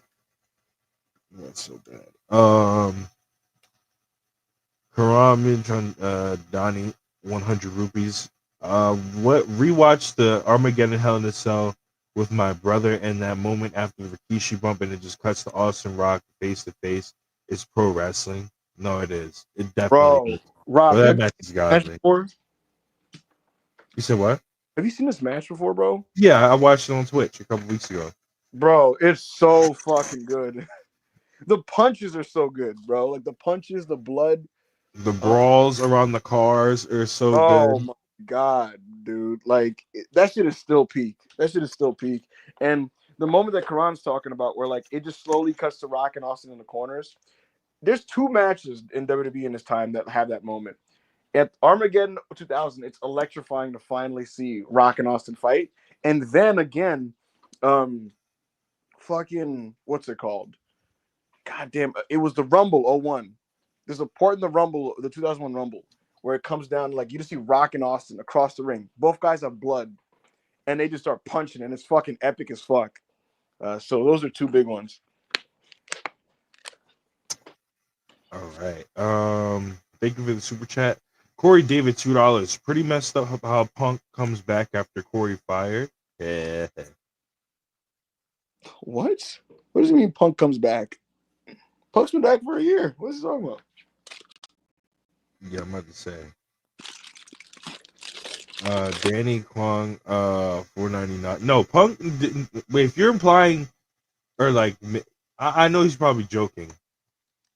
But like, if there's any implication that Punk had something to do with, no, Punk doesn't care about Corey Graves enough for that to happen, bro. They made up. They've been made whatever that fucking situation up. Yeah, whatever the fuck that was, bro. CM Punk's fucking lover quarrel with emo kid that wanted to be him number 956 doesn't fucking care, bro. Yo, by the way, Rob, 2 people in WWE have tried to explain me the Corey Graves CM Punk lover quarrel, and both times it was a long paragraph, and I was just like, not gonna lie, I don't really care, bro. Bro, I don't give a give a fuck about all these. There's been so many paragraphs out on this. I haven't read any of them. I don't give a fuck about all these niggas that think they his son. What is it about CM Punk that like niggas are friends with him, and then when Punk doesn't really talk to them, they want to fucking kill themselves. Like they like what is good with y'all niggas, bro? Niggas like, dropping paragraphs like, "You were my big brother, my idol. I looked up to you. I loved you." Where's your dad? Where's your mom? Where's your father? Please, can y'all stop doing? Y'all gotta be grown. Be grown, nigga. Be grown. Be grown is what I'm trying to say. Be grown. You come on. What is the status and mentality on Jack Perry? Any plans for him, and is he happy with his booking? Okay, so Yeah. the deal with Jack Perry is there was an idea for him to be Kenny's first program coming back. And the truth is he's been so bad that they were like, yo, never mind, bro. They were gonna bring him. They're gonna bring him back after his New Japan. After the Tokyo Dome, the plan was gonna be he comes back, works Kenny. They're not going in that direction anymore. And beyond that, I don't know what they're gonna do with him, but it's pretty much a consistent view amongst everybody that he's just been a disappointment in this return run. Yeah, it's almost like everybody's like, "Yo, bro, can you please do a flip?" And he's like, "Well, what if I did an armbar?" It comes with Raven cosplay. Actually, no. If he cosplayed Raven in the ring, his matches would be fun. Yeah, can you? They're like, "Yo, can you do a shooting star off the apron?" And he's like, "But what if I did a double axe handle?" And we're like, "Okay, bro, you go sit in the corner, bro." just Simon 419 279 Canadian. Penta versus Gunther Backlash in Mexico 4 3/4. I'll tell you what, I do think Penta and Gunther in Mexico would be incredible. I can't lie. It would be. Yeah. But they're not gonna run Mexico. They're gonna run Texas or something and call it. And Hey, I don't mind Texas, nigga. That's better than fucking Indiana. Yeah, bro. It's better. It's better than where was Collision? Fucking. Where the fuck was that one Collision? Collision Chuck. Oh, hey, have y'all ever heard of Asheville, North Carolina? Where did they run Collision Chuck? They running collisions in Asheville, North Carolina. Oh, nobody going to Asheville, North Carolina. What they got going on in Asheville, Chuck? Ain't nothing going on over there. Nothing going on over there. Oh man. Oh shit. Also, how the fuck do you have that collision closer that put Hobbs over Hughes just to spoil that he isn't winning with that garbage 12-man tag tweet? I didn't even see the 12-man tag tweet. I don't really. Rob, you haven't seen the upcoming match on next week's this upcoming Collision? Oh, I don't wanna. Rob, where have you been? Everybody was going crazy over it all weekend. Let me see. Have you been that out of the loop, Rob? No, I've been on the game, bro. There's no way you haven't seen this. I've seen a 12-man tag. I haven't seen the graphic that they was talking about. Yeah, bro. It's Mox is teaming with the Learning Tree, bro. Oh, that one? Ew. Oh yeah, I seen that fucking shit. Ew, bro, nigga. that shit's crazy. Yeah, I seen that shit and said, what song came up? Said, ew? Ew? Yeah, bro, it's tragic. That's shit disgusting. Darnell Lowell, 199. Mike Tenay for Hall of Fame. Definitely. Yes, I agree. Trixie, the last time is now. 499. Penta gonna see how over he is already and say, "Hey, I'm never gonna try like this again." He shouldn't. He should just never try ever again. I would do the same thing. I would do the same thing. It would be mad never fun. try. Penta was like, "All right, so y'all got that 3 3/4. So it comes with taunt spam now." He said, "Wait, all I gotta do is jig a little bit, and they love me like this. Hold on." He said, "Shit, nigga, I'm gonna have to go to our truth class he got on jigging, nigga. Damn, this motherfucker kind of crazy. Yo, Rob, did you hear about Tyler Bate? No, I did not. He's coming back, brother. He's coming back. He's trying to get cleared this weekend. Let's go. Let's fucking go. Let's go. He's trying to get cleared this weekend. We're definitely gonna be back. Oh my god, we're gonna be so back. Yes, sir. Yo, can we get that Pete Dunne match, big bro? and then we can. First of all, we got to build Pete Dunne back up because this nigga was fucking getting trolled by our jig. He's just in the hallway. Yo, will come jig. Why nobody will come jiggle me, man? Butch, come jiggle me, man. No more jigging. We're done with jigging. No, he said, nigga, we still jigging. Oh, it's so bad. Next super chat. Let's see. Will Chisholm, $5. When Malachi comes to WWE, Penta and Punk going to give him a huge hug, saying "Welcome home." Oh, brother. I will say, Rob, you know what did cross my mind? Penta, who is a diminished performer, look at how he came off yesterday. There is a non-zero chance that, like, when Malachi comes back, like, he aura farms his way into just coming off like well, even though he's like physically cooked. You know what I mean? Mm-hmm. Did you see me? You saw me post this Titantron? Yeah, bro. Imagine. I could imagine him coming back and literally just being Aleister Black. I'm gonna keep it a buck with y'all. And look, Malachi's been kind of bad for about 2 years. He has been, objectively. Yeah, objectively. But if that nigga comes back with that song, Root of All Evil, which he might not because that's not a Def Rebel song. But if he does, I will lie about this nigga. I will absolutely lie. Bro. I will happily pretend. If he comes back, I told everybody this last night. I say, if he comes back, Root of All Evil, like you said, and I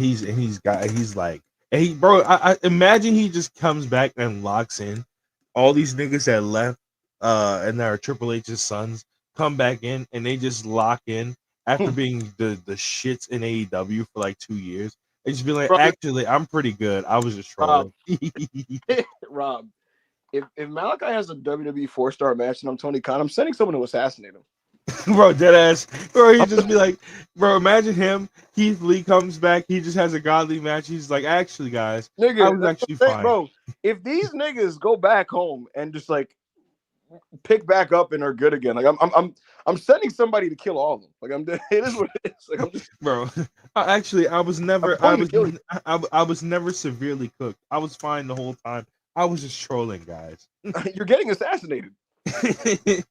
Yeah. All right, nigga. We'll see how you feel fine with this bullet in your back, nigga. Yeah.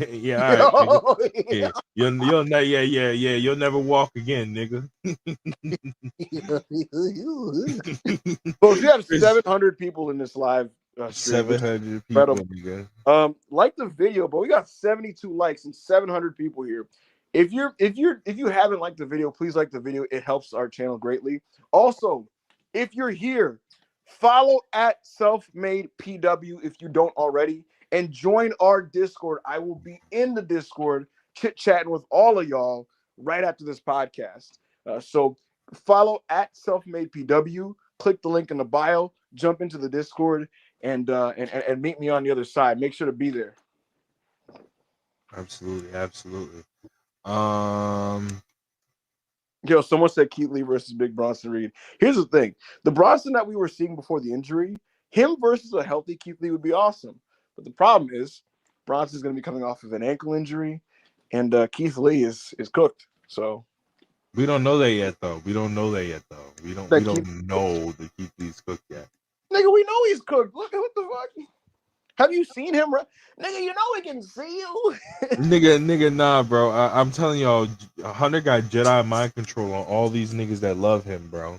Once these niggas get back under the Hunter system, they're gonna lock in and be better than they were 6 years ago.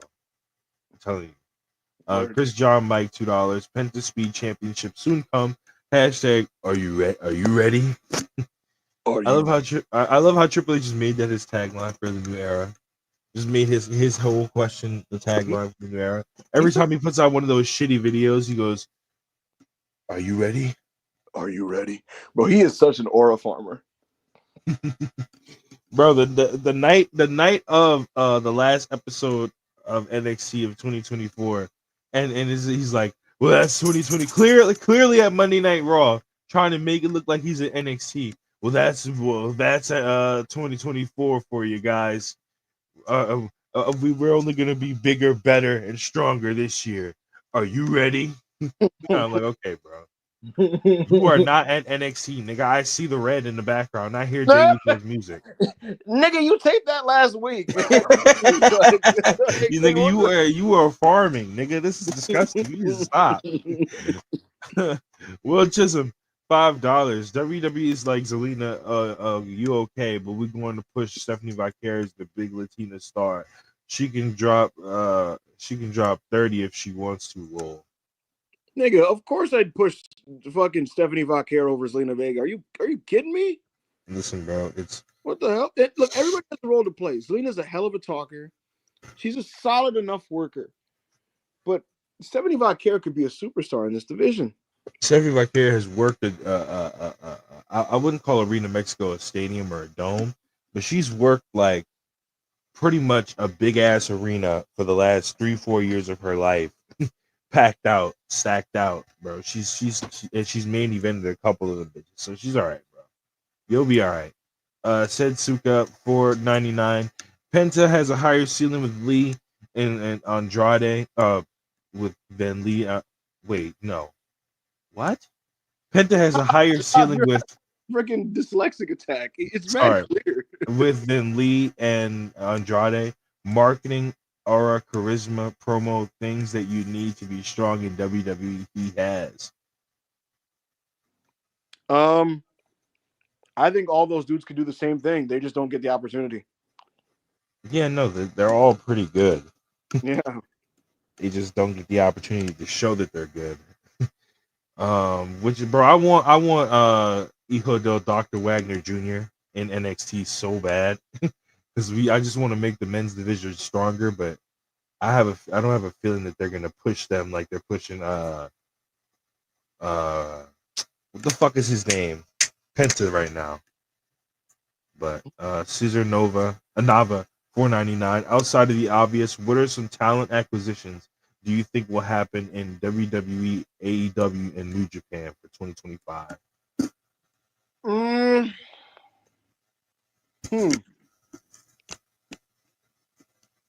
I think the former Baron Corbin will sign with TNA. Ricky Starks will go to WWE. You will see Ricky around SummerSlam time, probably.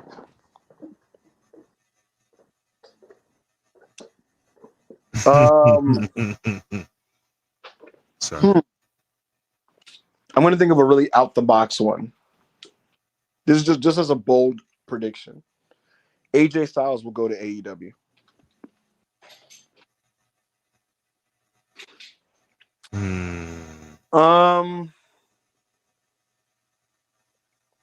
Outside of that, I'm not sure. You know, it'd be sick. It'd be sick if AJ went to New Japan.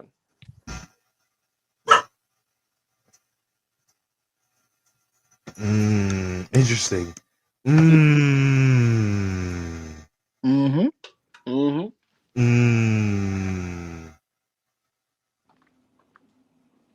Yeah, because I need AJ versus Ospreay so bad, bro. I need AJ versus Ospreay so bad, dude. AJ versus Takeshita for the IWGP World Heavyweight title. I will be there, no dead ass. Love to see that. I would love to see that. Isaiah $4.99 as an EO fan. Should I be scared of a possible Charlotte Becky Rumble win? Yes. Yo, what Charlotte say? I am cashing in my Charlotte in the bank. So hey, you got a world title, intercontinental title, a U.S. title, a women's North American title, an NXT women's title, an NXT UK women's title, NXT UK women's Heritage Cup, nigga. You got anything with women's in the front of it, nigga. Charlotte Flair, we coming to take it. Fuck this nigga's talking about. It's ours. It's all of it is ours, nigga. What? Absolutely, nigga. Be afraid. Be afraid. Ryan G, $8.99 Canadian. Ibu, what matches at the upcoming GCW Hammerstein interest you? Nigga, And I also don't know the card, bro. I don't did even know the the card. and match of the year incoming with Big Effie and Big Allie. Yeah, worst match of the year. Can somebody where can I check what the card even is, bro? I'm about to go look. I got you. If you can find it for me. I got you, big bro.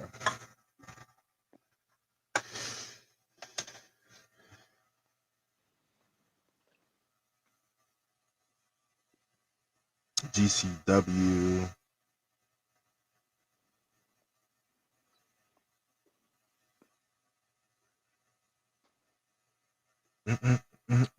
While Rob does that, yeah, it's this Sunday, folks. You'll be able to buy it on Fight.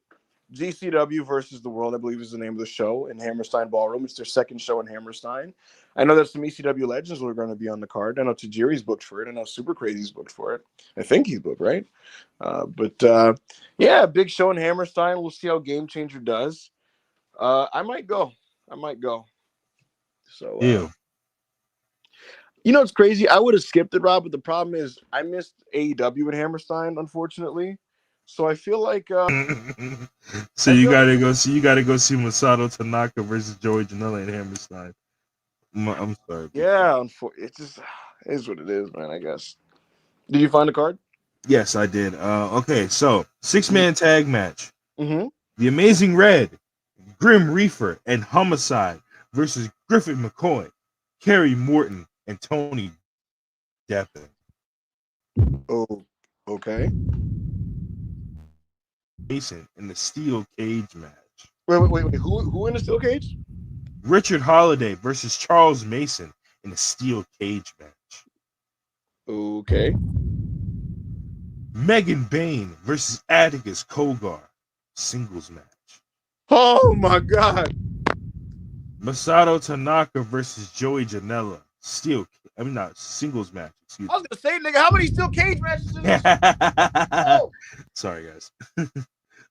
Matt Cardona versus ex-opponent, singles match. Wait, we don't know who his opponent is? Yes, we do not know who his opponent is at all. Ah! Oh my God, this already sounds fire.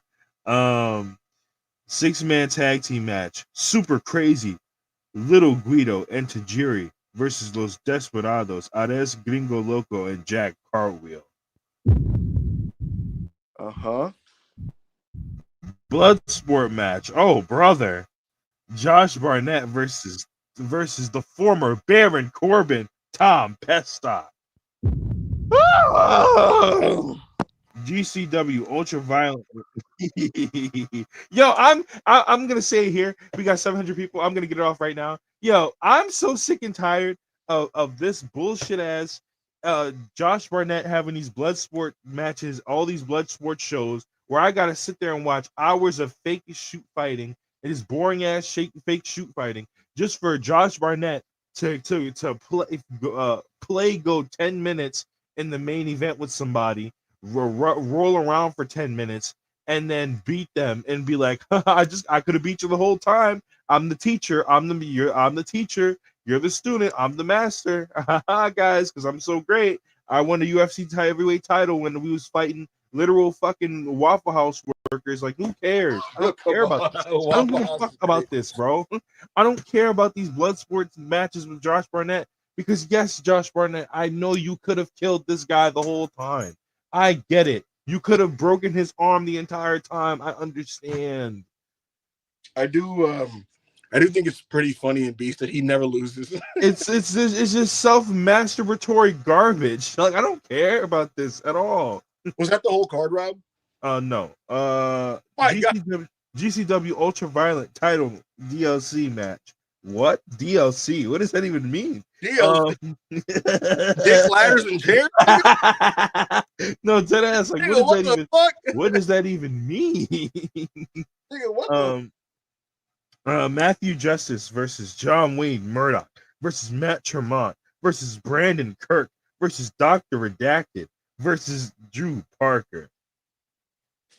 What the fuck? Singles match. How long is this show? El Hijo del Vikingo versus Sidney Akeem, the former Scripps, aka the former Reggie. See, I'm tapped in on that. That match will be godly. Because that sounds mad funny. That match will be godly, sadly. Fucking Reggie versus Vikingo is mad funny. GCW tag team title match. Oh my, bro, is there like 50 matches on this show? What are they doing? We're almost there, brother. Violence is forever. Dominic Garrini and Kevin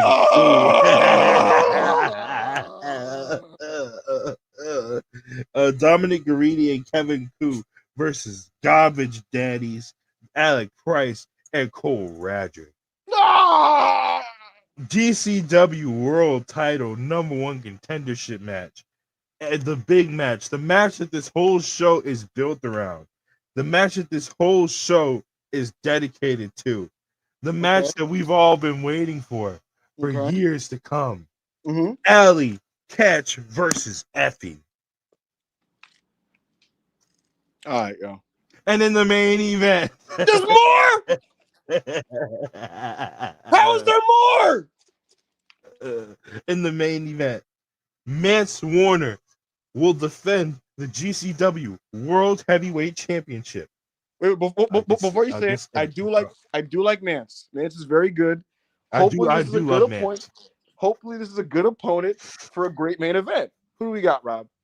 Well, we can hope that it'll be a good opponent too, because we don't know yet. We don't know. We won't know until January 19th. Oh my God! How many matches was that, Rob?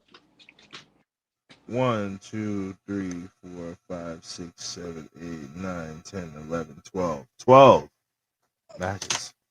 Oh my God! They got death matches, steel cage matches, TLC matches, Alley Catch and Effie. Yo, this. You're not fucking with that?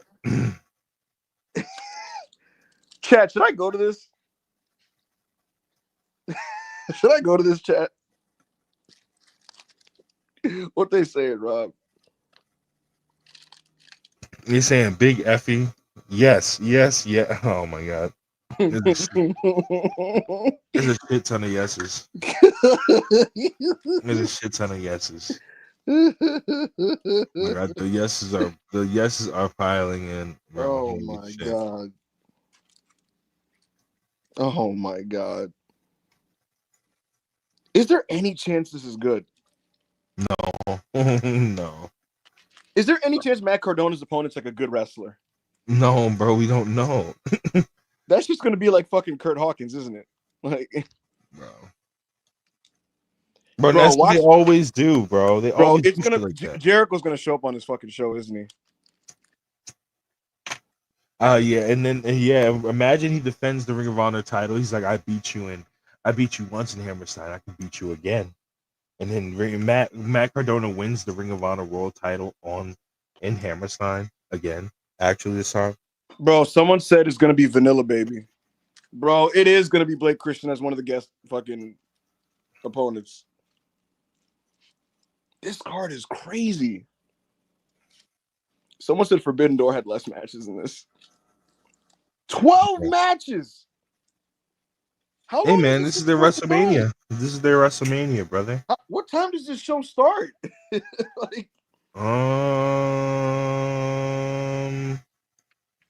I don't know actually. This should better start at 7 p.m. Because I'm not about to be in New York at midnight, bro.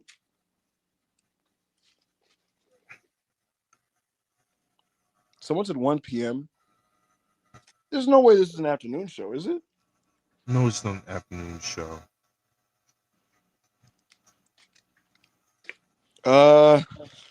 Nobody has an actual start time. No one has a start time for me. Everybody's trolling. Someone said he's scared of his own city. Come on, man. I'm not afraid of nothing, but all right. I don't know. I don't know if I'm gonna go to this. That card sounded kind of terroristic, Rob. I can't lie to you. Bro. This is disgusting. Yeah, I mean, hopefully it's good. Hopefully it's good. I hope not. I hope it's actually pretty bad. I hope it's as bad as the card sounds. Actually, I need them to have. I need them to fail in I Hammer feel like Time twice. there's a chance the show is good if Cardona and Mance Warner's opponents are good. Because Cardona and Mance Warner are good wrestlers, but they could be facing shitters. If their opponents are good, then the show could be all right. But if their opponents are just total jokes, then this show has no hope. You ain't gonna be so mad when Cardona's opponent is Sexy Eddie. Hi, bro. Also, what's it called? Bro, fucking Janela and Tanaka are gonna have like a plunder 3, you know? Why you could? Why, Tony Khan? Why couldn't you get Tanaka in the big Stein for? Bro, he's down too. Masato Tanaka's just like, bro, I'll take bookings, bro. I'm here. I don't know, Tony man. Khan, your ECW fan chain is still fake. Yeah, it's fake, bro. You're not Your Ring of Honor fan chain is still there because at least you did some Ring of Honor shit and Final Battle at Hammerstein, but Mm-hmm. your ECW fan chain is fake. Mm-hmm. All right, let's keep going. Andrew Brown, $5. Braun Breaker versus Cody Rhodes is in the Okada Tanahashi style feud. First of all, Cody Rhodes is not Tanahashi. Let's get that straight. Oh, brother. Let's just get that. He's more of a Manabu Nakanishi. You know what I mean? He's more of a what's that nigga's name with the horns and the mullet? What's that nigga's name? Tenzan? Yeah, he's more of a Hiroyoshi Tenzan. He's not nowhere near Tanahashi. First of all, let's get that straight. Second of all, it would be more like I'm trying to think. Cena and somebody. Yo, we have a quote from Carl Anderson. He said he wants to win singles gold in WWE with Luke Gallows as his heater. Let's go. Let's go. Let's go. You know what that means, right? It come with stun gun, Obafemi. It's big North American Carl Anderson, the champion of North America. Yo, Carl Anderson would be the best wrestler in NXT besides Nathan Frazier. Absolutely. Ish. An Axiom. Ish 199. Jamie Hayter in 2025, putting Julia over, huh? Well, come on. Jamie's booking has been terrible. Nah, guys. Julia Hart has gotten better, guys. Julia Hart has gotten better. Julia Hart has gotten so much better, guys. Come on, bro. No, I'm just saying, you know. J.K. Reverend, $5. Kind of disappointed that we're getting more Drew Punk Seth heading into Rumble. Feels like they all need a different focus. Well, I don't mind it at all. They're like forever rivals and they're intertwined and they're main eventers. So they're all going for the same thing. They're going for the same thing. You have to acknowledge it. You know what I mean? And the thing is, like, they're all affected by their experiences with each other, which was acknowledged and showcased. So I liked it. We'll talk about the segment here, Rob. Punk was making some references to John Cena, and he declared for the Rumble. Seth Rollins declared for the Rumble. He had a black eye. He wasn't playing no games this week. And Drew basically was like, nigga, you niggas are so unfocused on the actual issue here, which is dealing with Roman Reigns. And he also announced that he's going into the Rumble. So, Rob, right now we have John Cena, Roman Reigns, CM Punk, Drew McIntyre, and Seth Rollins official for the Royal Rumble. So that's a stacked lineup, man. I gotta be honest, Rob, lineup. I don't know who's gonna win this shit. Bro, I have no. Well, I have an idea of who's gonna win it because you know, rise above hate, never give up. Never give up. What's another one, chat? Rise above hate, hustle, loyalty, respect, never give up. Oh, brother. You know, and all Yo, that it would be so fire if someone just dumped John Cena's ass out. You know, it would be so fucking gas. Yo, it'd be so gas if it came with Spear. You know, it would be so gas if CM Punk just like fell. off, Oh, when he was trying to get eliminated. If he just fell. come on, Theo, $2. You guys remember Wrestling Society X? Yes, actually. I just watched it a few months ago with my friends, and it was tremendous. Exploding pyrographs is tremendous.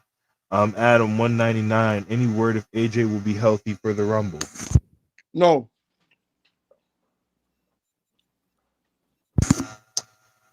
Okay.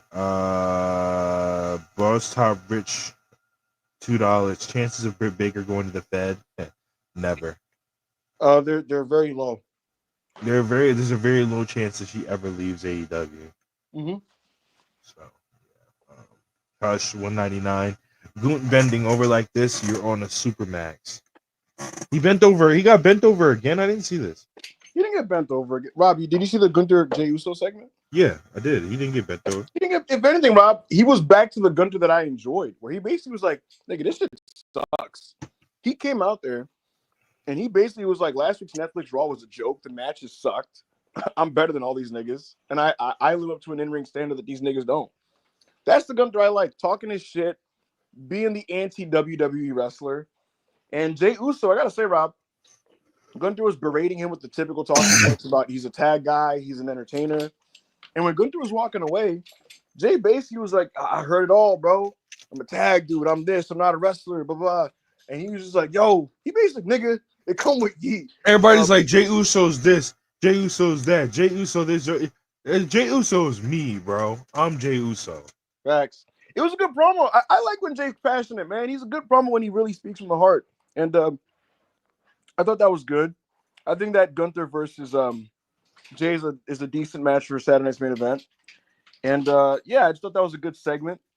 There's a lot of good segments on that show. I pretty much liked most of Raw. What I didn't enjoy, bro, was the Rhea Ripley angle. That shit was so ass. Like, she comes out, and I'm like, all right, yo, is it Becky time? And then Nia comes out, and I'm like, oh, brother.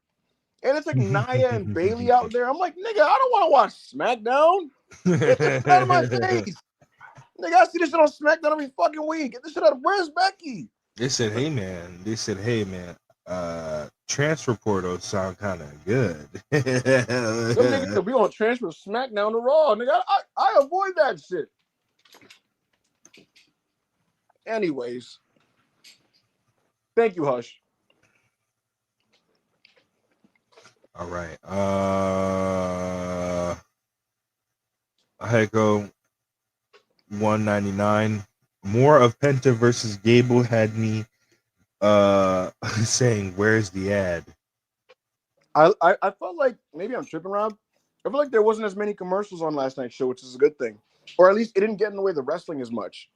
What did I want to say?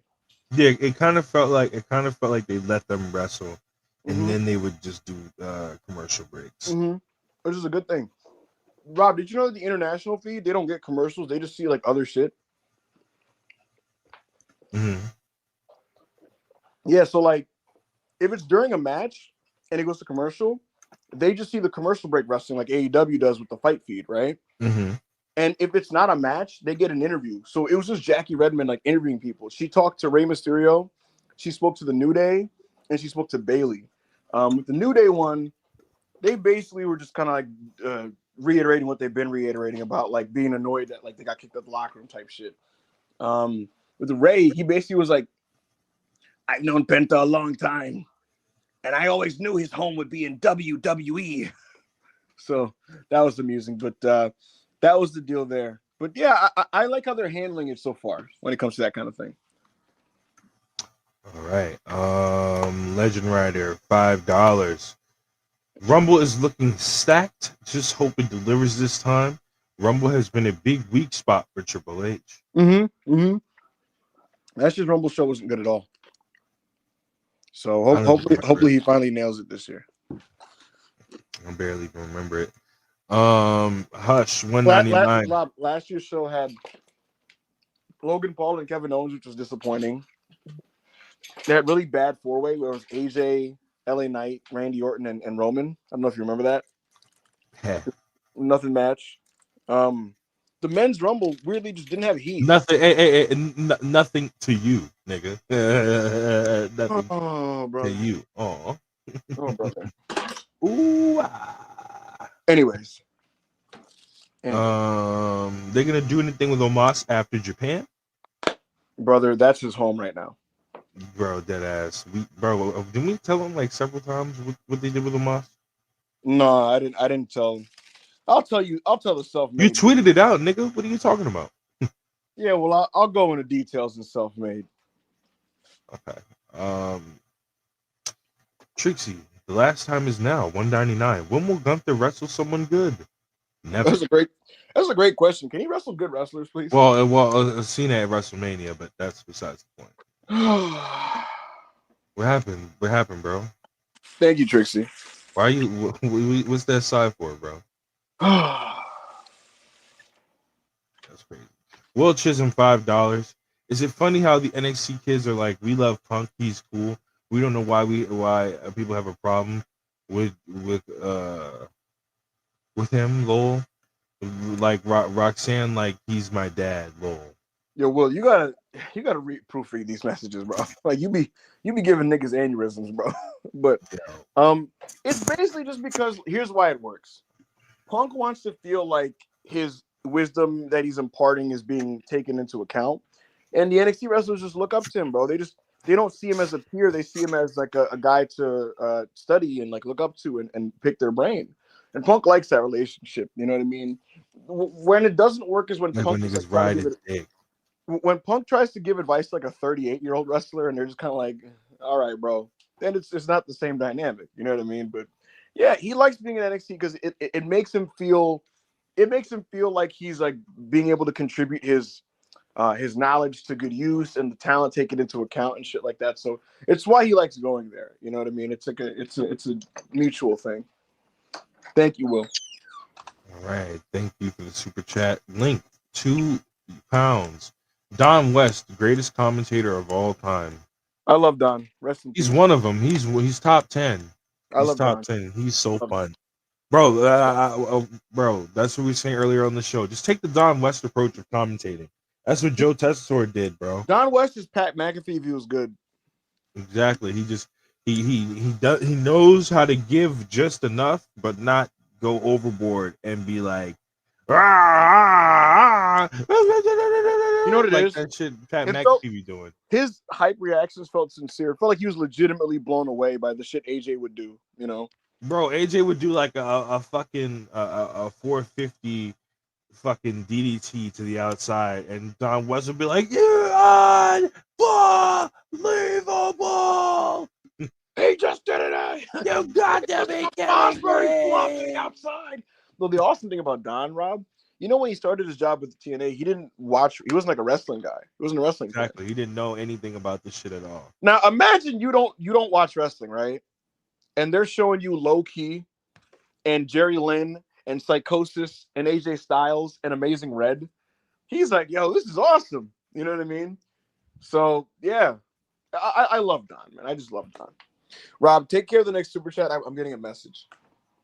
All right, no problem. Danny Kwong, $5. What was the backstage response to the 12-man tag discourse, and was pivoting from Kenny versus Jack Perry a Kenny call or a management call? We just answered this one earlier, and that it was a management call. Is what Ibu said earlier. After Dynasty, and because his matches haven't been that good, they're basically like, yeah, we're not doing this. And they were just like, no, we're going with this actually instead. He was originally supposed to face Jack after he came back, but they're not doing that. So yeah, Hush, 199. Edge handshake or pin Jericho. Edge handshake. Rockerito, 49 Mexican pesos. Ibu, what's the deal with Dragon Lee? I don't know exactly what Ibu has said was the deal with Dragon Lee is. He's just doing his thing right now, bro. He's not unhappy though. He's pretty happy. He's not like, oh my god, I fucking hate what's going on here. No.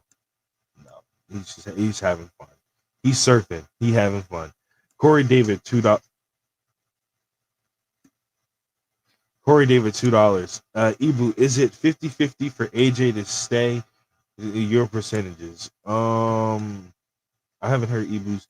Ibu, if you're here, if you can hear me, you're not here, bro. So you might have to leave and come back.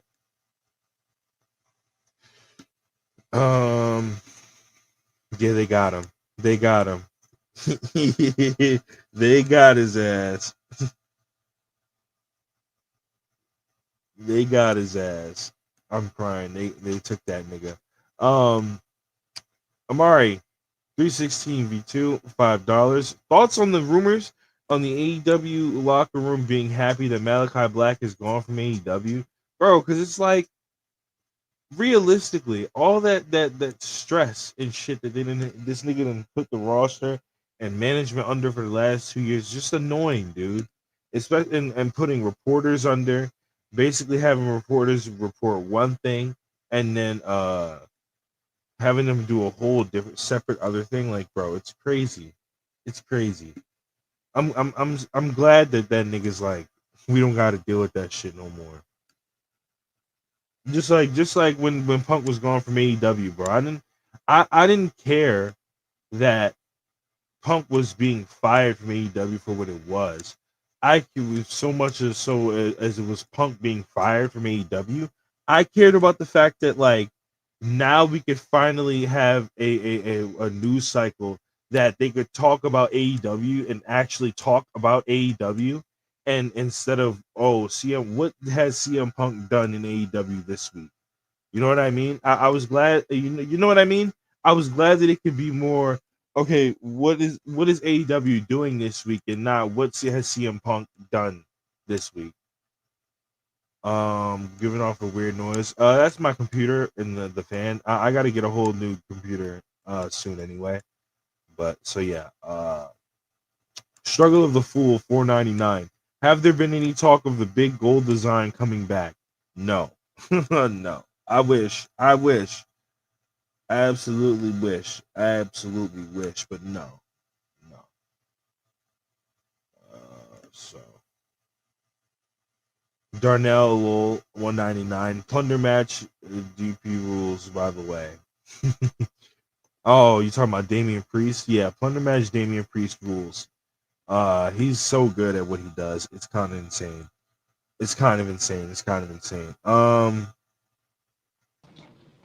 Yo, Eva, what's good? Not much. I said I had to take a message, and yeah, I ended up having to step out for a sec, but I'm back. Yeah, bro. I was like, yo, the black man's got him.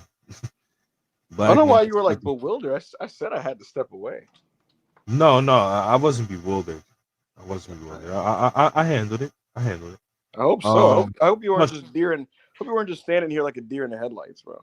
No, like when they would ask you questions about stuff like you already answered, I would just be like, yeah, Ibu said blah blah blah, so and so forth earlier in the show. But no, right. I had it. Well, Hush, $1.99, not Goon's promo. I'm talking about his opponents.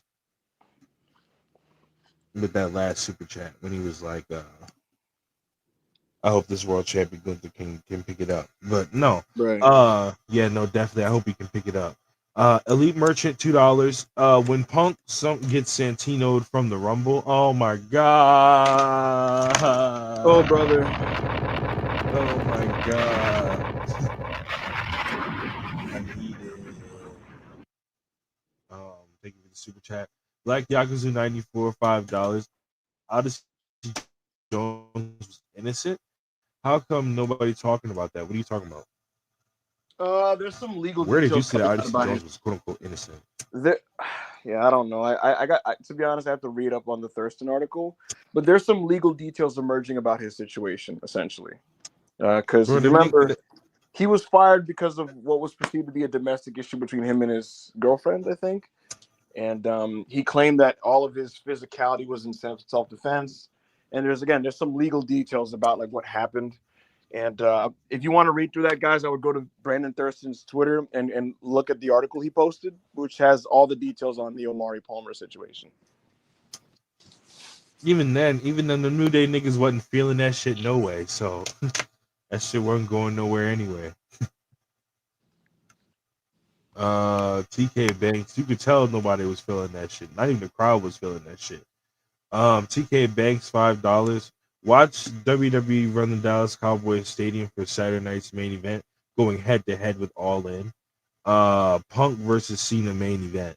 No. It's just cringe. But what are you gonna do?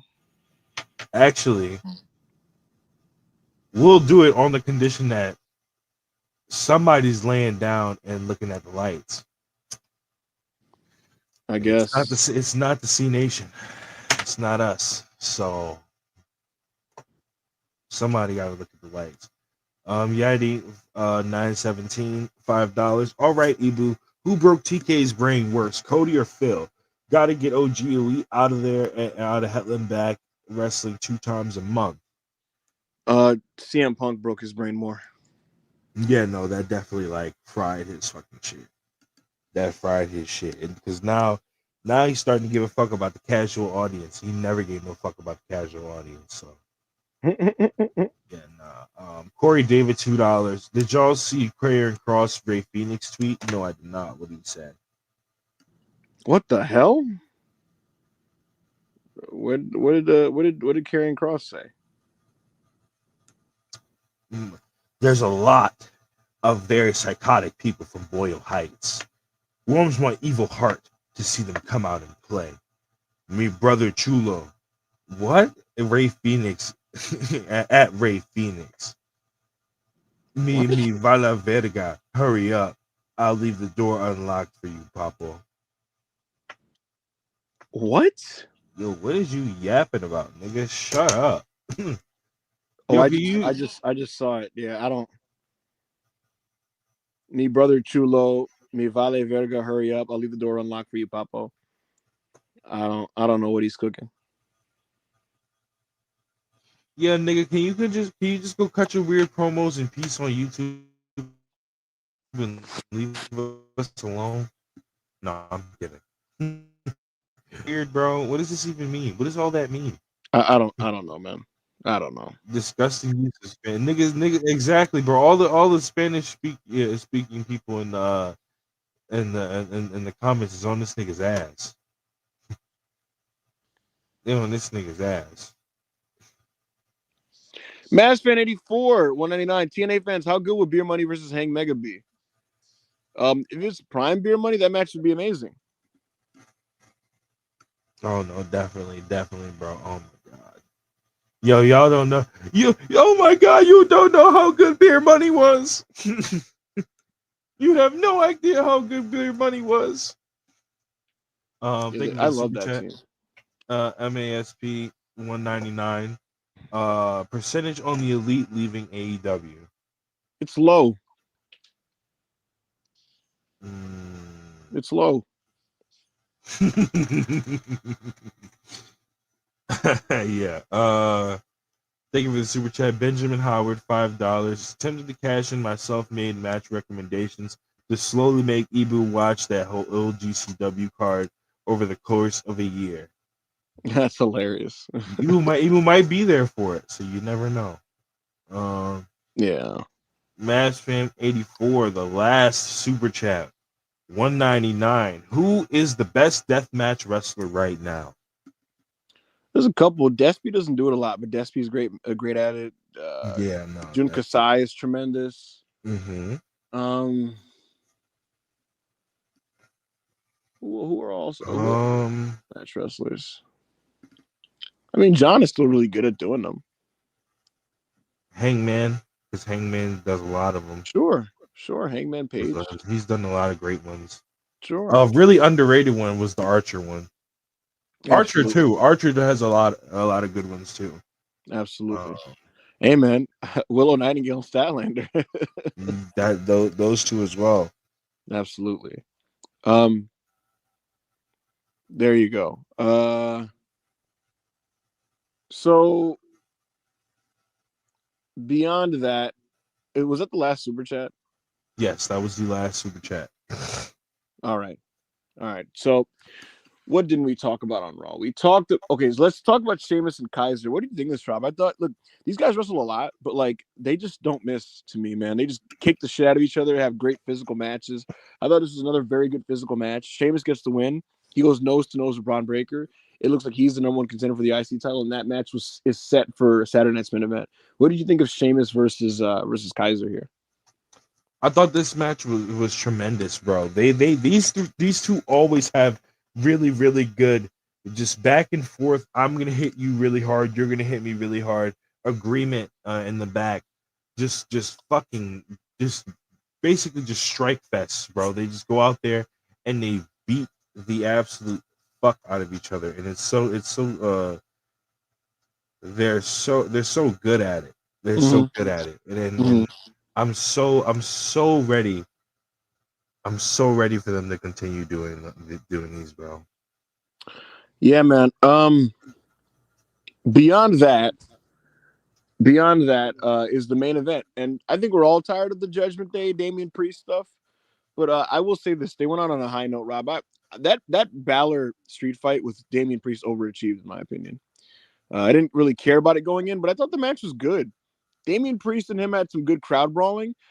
He does a fucking broken arrow off like a balcony through a table, and Balor gets wheeled off in a stretcher, and Priest is like, "Nah, nigga, get over here!" Drags him back in, throws him into the ring, kicks his ass. This nigga was in a neck brace. It was hilarious. The other Judgment Day guys come in, jump on him, and Balor in his neck brace is like, hold him steady, hold him steady. They help him up the fucking ropes to do a coup de grace. We got a coup de grace through a table. We got a razor's edge through the other one. Some cool spots with chairs. Yo, that fucking him. I'm sorry, that him running off the apron, fucking coup de grace through the table was crazy. Yeah, it was great. Agreeing to take that was crazy. It's a good match. Priest has his head was like inside of the chair, and he does a South of Heaven, which was sick. Yeah, man, it was just a sick match. I gotta say, a good close to the show, and a good close on a high note to end this feud that's been way too dragged out. And I'll say this about Priest, Rob, like he's really become a fun babyface big man, and I'm excited to see what he does now that he's not dealing with the Judgment Day. You know, I wanted to see him fight other bad guys. So looking forward to seeing what that looks like. And I thought it was a good close to the show. What do you think of the match? No, like you said, I thought this match was super fun. I think this is just Balor's bag now in 2024. Of course it is. 2025. Excuse me, 2025. This is they're talking about Dom's tweet. He just quote tweeted a WWE Penta match suggestion tweet with a clip of CM Punk failing to do that Hurricane Rana on fucking Penta. But no, this speaking of this match was very fun. Like I said, this might just be Balor's bag now in 2025. Just a 3 1/4 wrestler that's really fun and takes it up a notch in plunder matches. So that's, I mean, and he put in the work to be here. He put in the work to be there. So, you know. Yep. Set for next week's Raw, we got we got Drew McIntyre and Seth Rollins one-on-one in a WrestleMania rematch. That should be very good. New Day are going to be wrestling. We'll figure out what they're going to do. I have a personal idea / theory, but they're wrestling next week, so we can look forward to that. And JBL is going to be there, which is very random, but cool. So that's next week's Raw, and that's this show. Folks, please like the video if you haven't liked the video. Subscribe to Wrestle Pierce if you're not subscribed. And I will be in the Discord. So in a couple minutes, I will be on the Self-Made Discord, And if you want to join me there for some conversation and questions, feel free to do so. And we will see you soon. Rob, tell the people where they can find you. You can find me on Twitter at this same handle that you see from my Twitch, just without the I. I will be on Twitch in 2.5 hours, roughly 2.5 hours, at 6:30 Central, 7:30 Eastern. We will be streaming me watching NXT live. So go follow this right here, my Twitch page. Go follow that, and I will be live at 6:30 Central, 7:30 Eastern to watch NXT and possibly watch some matches afterward. I haven't decided what we're gonna do afterwards yet, but yeah, go ahead. Absolutely. Guys, we'll see you next time. Take care. All right. Go to the Self-Made Discord now. Follow my Twitch page now.